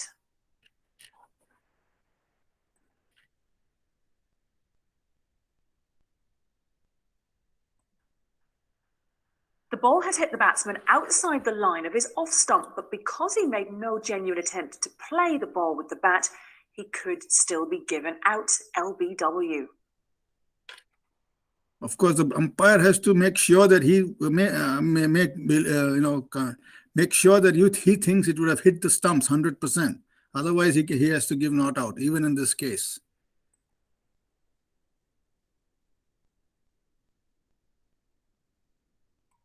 Here, the batsman is hit outside the line of off stump, but because he's playing a shot, he cannot be given out LBW. Okay, this time the ball probably would have hit the wicket, but the batsman point of contact is clearly outside the off stump, so you don't even have to worry about making sure in your mind it was 100% going to hit the wicket. You just say it's not out because point of contact is outside the off stump.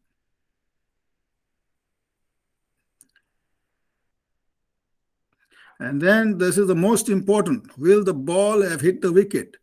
This one here is the judgment of the umpire. It's in the opinion of the umpire. It's an opinionated decision by the umpire and umpire only, not the bowler, batsman, or keeper, or whoever else.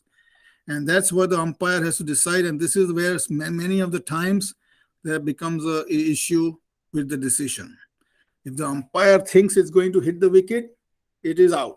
If the umpire does not think it's going to hit the wicket, it's not out, even though it might have, even though God knows it will hit the wicket, but if the umpire is not sure 100%, it's not out.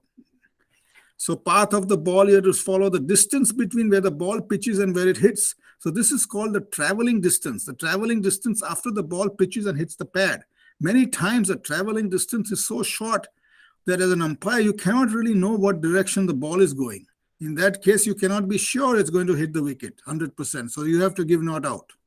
The point of interception, as I said, it has to be between wicket and wicket unless the batsman doesn't play a ball stroke, then it could be outside the off stump. Bounce of the ball, that's also important.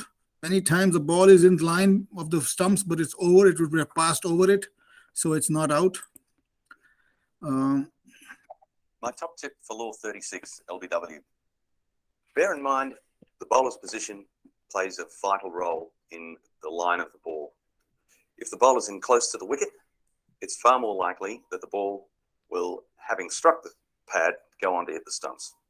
The bowler delivering the ball from wide of the wicket is likely to angle the ball down the leg side.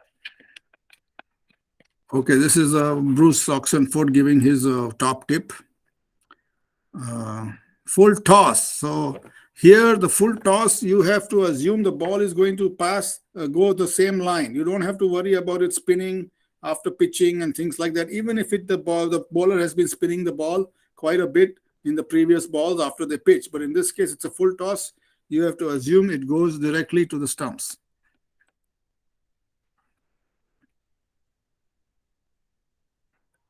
If the ball hits the striker on the full, the umpire must assume it would have continued on its path, so this ball would be assumed to be hitting the wicket.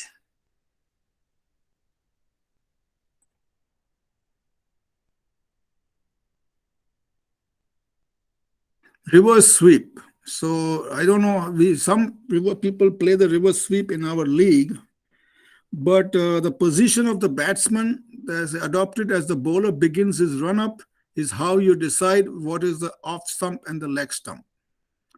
Once the ball, if the batsman changes for a reverse sweep after the bowler is in his gather, it doesn't matter. You have to assume what the guard he took when the bowler starts his run-up to make your judgment of the LBW. What is the offside and what is the leg side?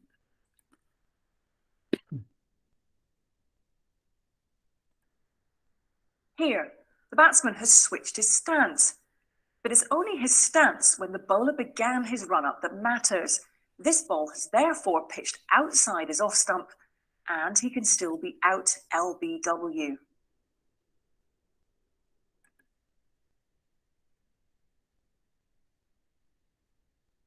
So question here now, this is very interesting and quite not that trivial. I don't know if you have time to go over it.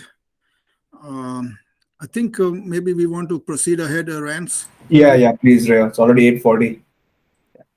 We can probably send the link. This is a flow, yes. Let's look at a successful LBW from start to finish. The ball is not a no ball. It is pitched outside the line of off stump. It has hit the batsman's pad first and not his bat. The impact is between the line of wicket and wicket. And the ball would have gone on to hit the stumps. That's out.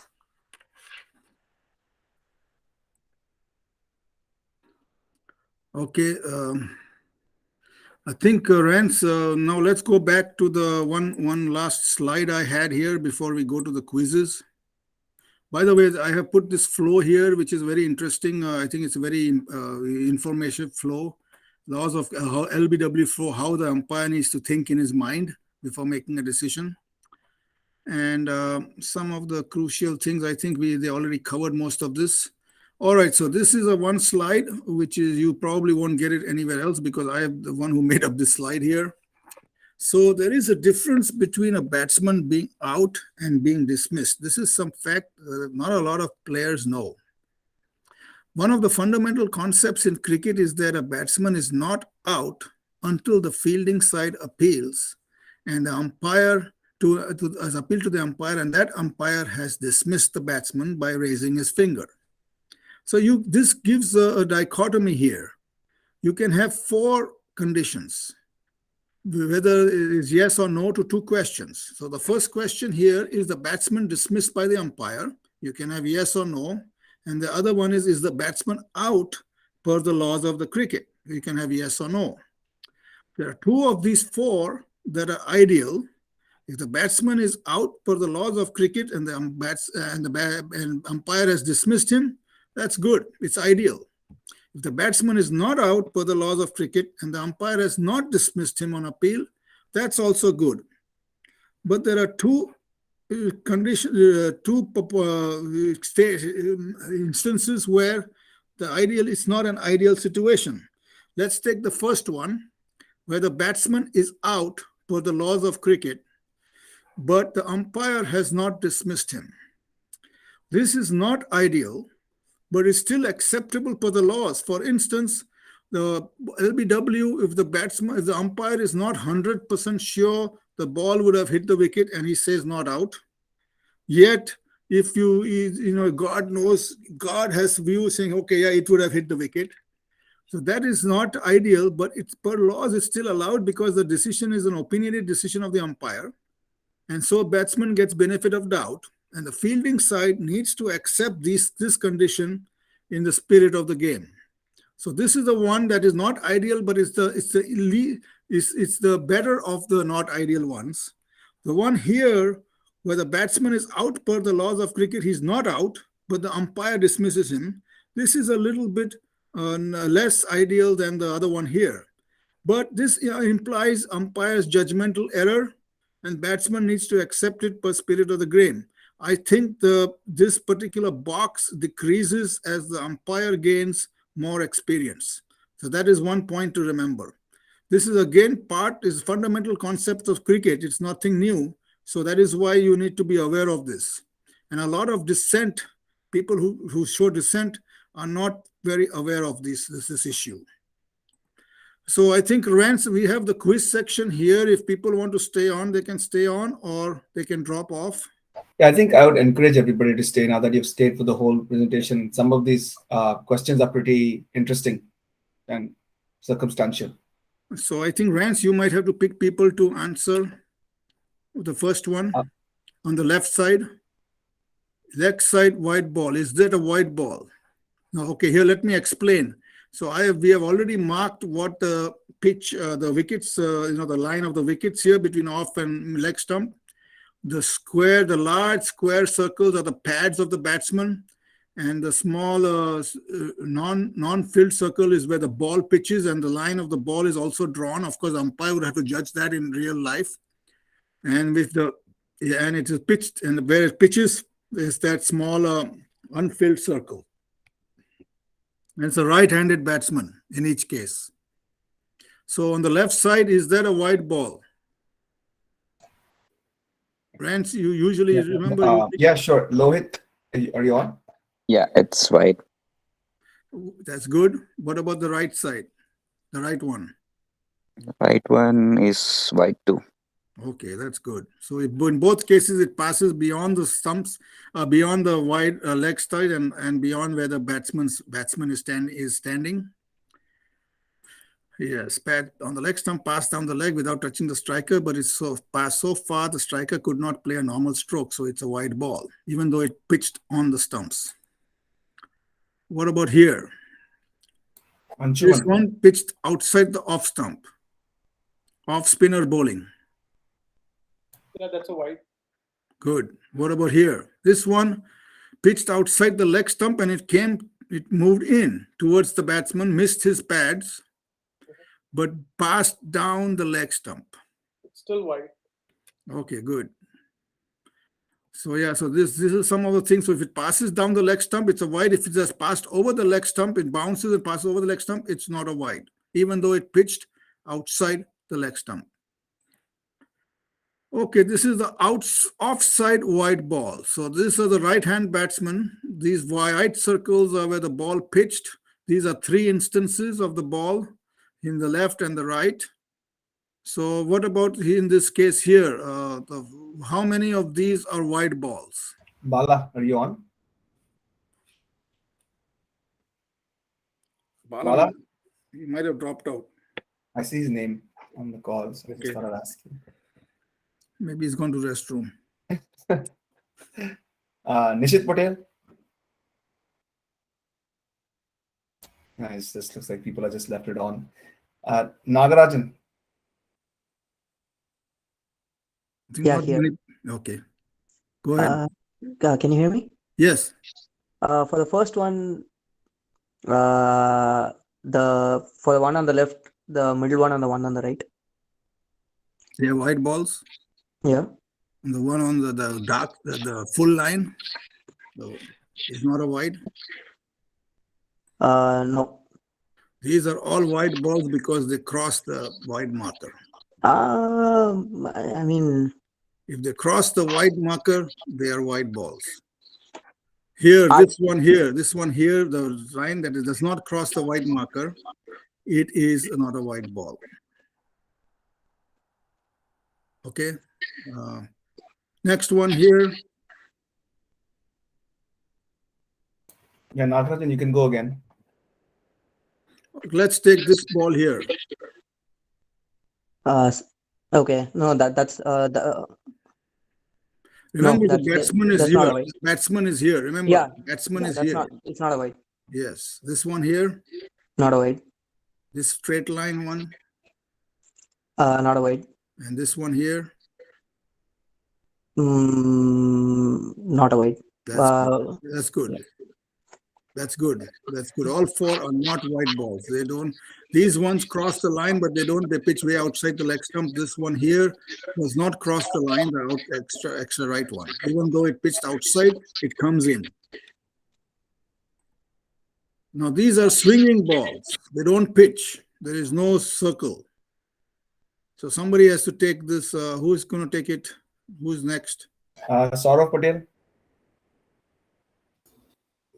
I guess number 3 and number 2 are wide, Okay. and one needs to be correct. Yes, correct. Oops. That is correct. Yes, that is correct. What about the one on the right here? Again, right-hand batsman. 3 is a wide for sure, and 1 and 2 seem to be fine. One could be a leg side wide if it didn't hit the batsman. Yeah. Yeah. So I think in the outswing list, the number 1 is what the kind of discussion we had early on. Often, even that gets declared a white because the keeper collects it Yes. outside the yellow marker. Yes, but it is not. It is not. You're right. It is not. So that becomes sometimes. I think that the captain could point that out to the if the umpire is not experienced. Well, he'll come with experience, but I think captain maybe just gently point it out. Now we come to no ball situations. These are the foot of the bowlers. The one which is not shaded, the shaded light is above the ground. The one that is shaded dark is on the ground. So on the left side, again, is right hand over the wicket, right arm over the wicket bowler. Surendra, are you on? Yeah, I'm here. Left one is fine. Fair delivery. Right one is a no ball. Why is that a no ball? Is no ball because it is just outside. Some part of the foot, whether raised or lowered, grounded, is behind the popping crease. Yeah, if it is grounded, it's whether raised. It doesn't have to be grounded. It can be even raised. It's okay, but it has to be behind the inner edge of the popping crease. So both of these are fair deliveries. Okay. This one is just a fair delivery, just about. Okay. What about the one on the left here? Left is again. It is fair. It is not. Nothing is inside the popping crease. It's on the popping crease, but nothing is inside the inner edge of the popping crease, which is the ground, which is the fair ground of the batsman. So this part here, so there's nothing inside. If this was slightly to the south here, it would have been a good cut, but it is not. That's why it's a no ball. What about here? This is an interesting one. Think about it. The front foot is within the popping crease. The back foot is within the return crease. I think this is no ball. Why is it no ball? The front foot is within the popping crease. The back foot is within the return crease. So if the front foot is outside the popping crease and the back foot is outside the return crease, then it's a no ball, either one. But here, both of them are correct. So it is fair delivery. Okay. So this would look odd to an umpire at first. It's, oh, what is he doing? He's not bowling so far down. but that is a fair delivery. And these are the balls that you have to be careful of when you get an appeal, because more than not, they are going down the leg side. If the ball contacts the batsman between wicket and wicket, more likely than not, it's passing the leg stump. So that's why you have to look at where the bowler's feet are when he bowls. Okay, what about here? This one is bowled, the whole foot is on the ball ground, and this one is within the return crease. Deepak, Sridhar, can you take this? Yeah, both are no balls. All right, very good. This is a no ball because nothing is in the front foot is not within the popping crease. This is a no ball. The front foot is in the popping crease, but the back foot is outside the return crease. So that is correct. What about here? Dinesh, you want to take this? Yeah, I can take this. So the left one, it is a fair delivery, and right one is also a fair delivery because it's seems to be inside the popping crease. Yeah, it's not touching it. It's raised. It's within the pop. It's touching. It's above the popping crease, but it's not touching it. You have to touch this one here. The back foot has to touch the return crease. Then it's a no ball. If it's above it, it's not a no ball. Yeah. So both of them are fair deliveries. So I have a question. Yeah. Can bowlers deliver the ball from behind the umpire? Yeah, you can. But in that case, how does an umpire judge if you are cutting the return crease, like if the back foot is? Well, if the umpire, I mean, way behind, if he delivers, then yeah, you can stop him. But I mean, what advantage would the bowler get so much behind? The batsman would have the advantage. Yeah. But yeah, you're right. I mean, the umpire can signal dead ball if he's not sure what's going on. I have sometimes where the bowler has intentionally bowled a no ball. I have seen that once or twice in our league. Of course, in that case, you just should signal a no ball.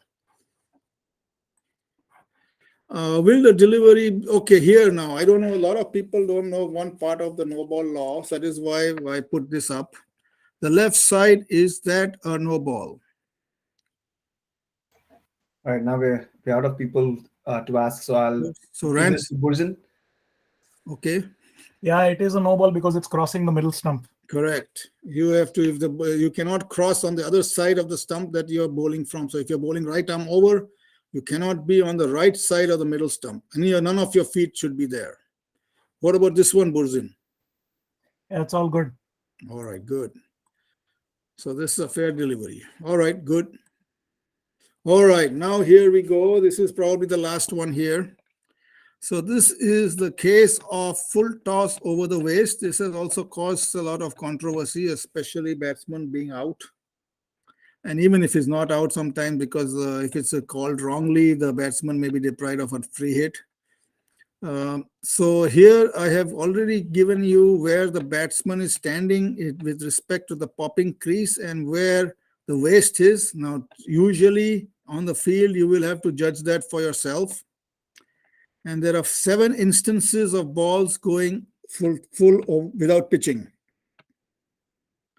So which of these deliveries are no balls? In some cases, you could say that it's my judgment call and I'm saying it's a no ball, not a no ball. That's also fine. So who wants to take this? Rance, you want to take it? Sure, I can take it. Yeah. I think 1, 2, 3, 4 are definitely no balls. 5 is also no balls. 6, 7 are not. Okay, that's good. Raiyo, it doesn't show the stumps here with relation. If the batsman is too far ahead, it does not matter. I've shown the popping crease. Stumps don't matter. Popping crease. Okay, got it. Stumps don't matter. It's popping crease that matters for the law. Now the batsman is behind the popping crease. He's gone back foot. Yeah, I think in this case. So now, Rand, so which one of these are no balls? Yeah, 1, 2, 3, 4, 5, and even 6 is a no ball. 6 is a no ball because everything is below the waist. Well, yeah, that's true. So 6 is not. Yeah, but 6 is not. No, and no. 5 Remember, is a judgment call. Okay. Remember, the law states how the batsman is at the popping crease. So you have to consider the batsman should be a little bit ahead in deciding if it's over the waist or not. Yeah. So I So have to now imagine. then what would you change any of the no balls? No, then if it's at the popping crease, I mean, if the batsman, have to imagine him at the popping crease, then number 5 is also a no ball. Number 6 also? Number 6, it's hard for me to imagine. Okay. But yeah, judgment call. I don't That's know. a judgment call. That's a judgment call. Shouldn't we consider the point of impact? No, there's no there may be no impact here. Yeah. Actually, there will be no impact some most of the time. Here is if it's above the waist, I'll come to the law at the end. Now here, consider this.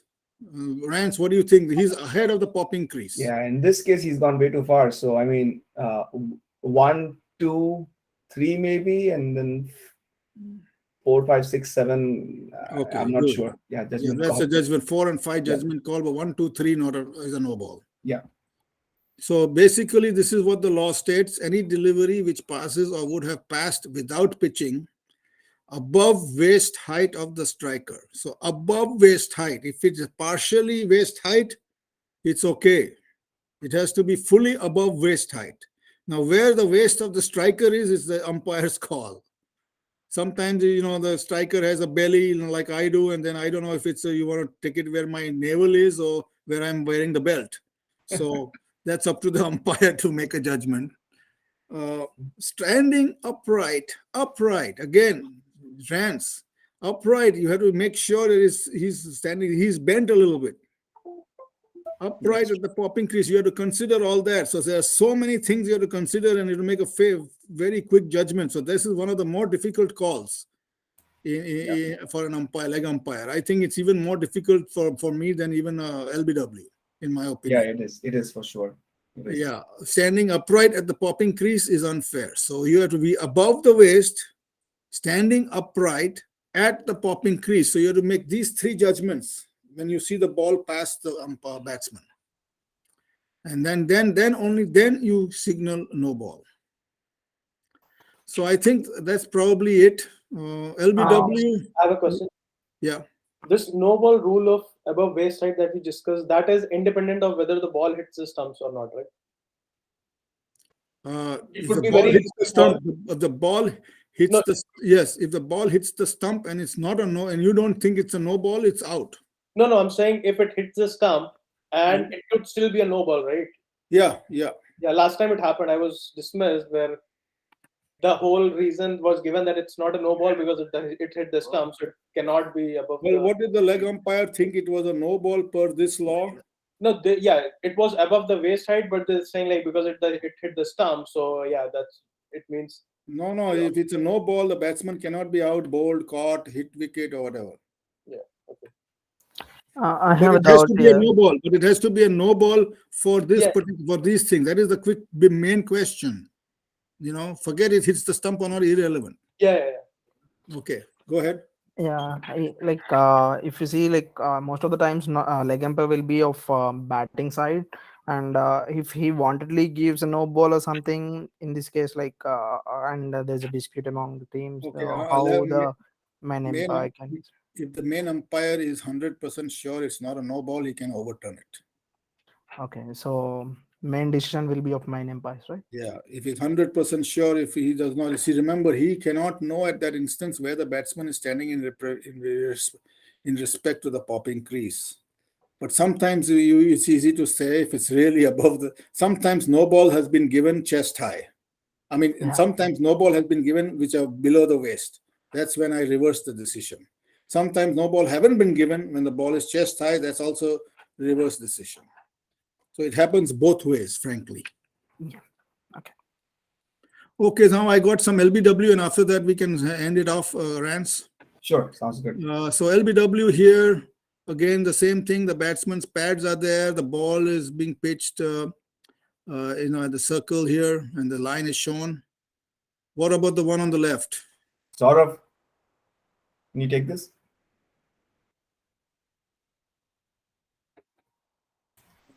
Saurav, maybe he's. The one on the left probably will be. No. For LBW, do not mention the word probably. If it's probably, it's not out. Yeah. So that'll be not out. Okay. What about here? Not out as well. Not out. Okay, that is not out, but it's hitting the wicket. But why is it not out? Because it pitched outside the leg stump. Here, it's pitched on the leg stump, but it's missing the wicket. So in both cases, you're correct. What about here on the right?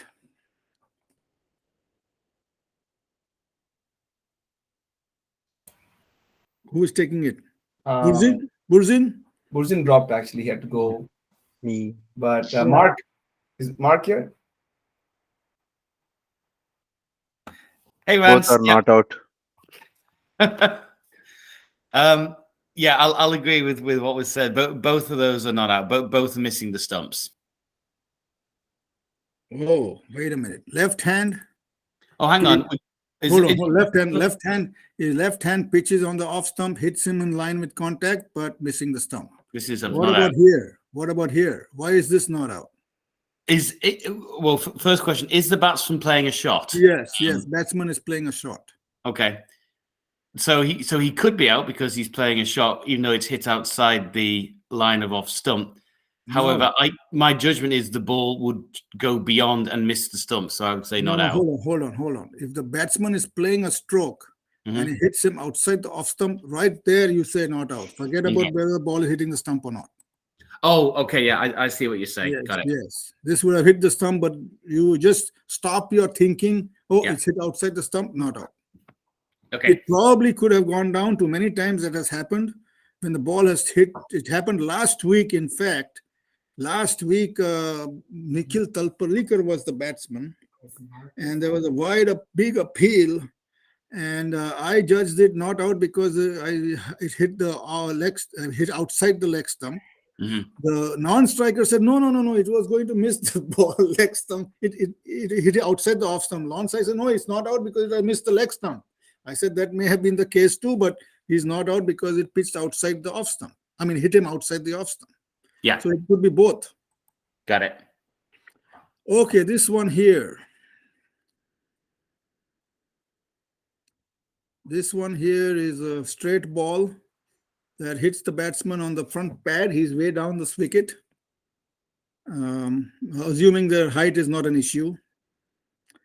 Well, let's see here. It hit him inside the line of the off stump. So you have to determine if the ball would have hit the wicket, and it appears it would have hit the wicket. Now, the one on the right here is very interesting. I have given about 3 or 4 decisions like this, and in all cases, the batsman was really upset. This is a leg spinner bowling. The ball is pitching on the middle stump and it straightens. The batsman has tried to sweep, missed it, completely hit his pad. And his complaint is, God damn it, you saw the ball is going down the leg. How can I be out? What he didn't realize is that only the umpire could see it. The ball straightened and hit his pad. It didn't continue on its flight. The same thing. So that is, I mean, he can be justified in being aggrieved, but really what happened, he doesn't know. So in this case, it's obviously hit him between wicket, and it has straightened, and it would have gone and hit the middle stump. So he is out. Even though a batsman himself may think, oh no, it was going down the leg, that is why I tried to sweep. And that's what sometimes creates problems, because batsmen don't see the entire ball direct, what has happened to the ball. So just keep that in mind. And it has happened 3-4 times in my experience in OCL. What about here? This one is a full toss. Anshuman, you want to take this? It's a full toss. It hasn't pitched. There is no small white circle. I mean, it's hard to judge it's in the line of the stumps or not. I think it's probably out. It's out. Okay. Yeah, it's out. It's a judgment call, but it's probably out. This one here, this is the left arm around the wicket. I mean, right arm around the wicket, one that Bala was talking about. But it's full toss. It's missing at the stumps. It could have hit it's hitting the, again, you have to judge. That is your judgment. If you think it's missing this, you're not 100% sure it's not out. But typically it would, unless it's swinging, it would hit the stumps. Okay, here is a in swing. Batsman is this happens quite a bit in the early overs. His front foot hits full toss, major appeal. But and this happens, a lot of people swing the ball in our league. So here is very obvious the ball is going to, even though it hit between wicket and wicket, is going to miss it widely, or the white ball off the leg stump. So it's not out. Here, so what happens if this happens and the bowler is told, oh, it's going to miss the leg stump? He usually adjusts his line, but still has the in swing. He adjusts his line so that he's probably sure the ball will this time hit the stumps. But if the batsman is playing a stroke, there is a problem, because the ball hits him outside the point of off stump. So if he's attempting a stroke, he cannot be out, because even though the ball would have hit the stumps. So really, a bowler who bowls in swing, a lot of in swing, it's very difficult for him to get an LBW unless his batsman is way back on the stumps, which hardly happens in the early overs. It's usually, these are the things that in swing bowlers have difficulty getting LBWs. This one is an in swing bowler coming round the wicket. Deepak, you want to take this? Yeah, I can get it. The one to the right is not out. The one to the left, if it's missing the stumps, I think it might. So both are not out. Okay, this one is in point of contact is within the off stump and it will hit the stumps. But if you then judge it's not out, yeah. This one is outside the off stump. So yeah, impact is what, off. What this shows me, what this is showing you is that if you want to get LBW decision and you're swinging in swing bowler, it is better for you to bowl around the wicket to get an LB, if you want to get LBW, instead of right hand in swing, if you want to get instead of bowling over the wicket. Okay, I think we have already discussed the spirit of the game. So quickly, anybody reads through these things, and there is only one thing here that is not against the spirit of the game. Which one is it?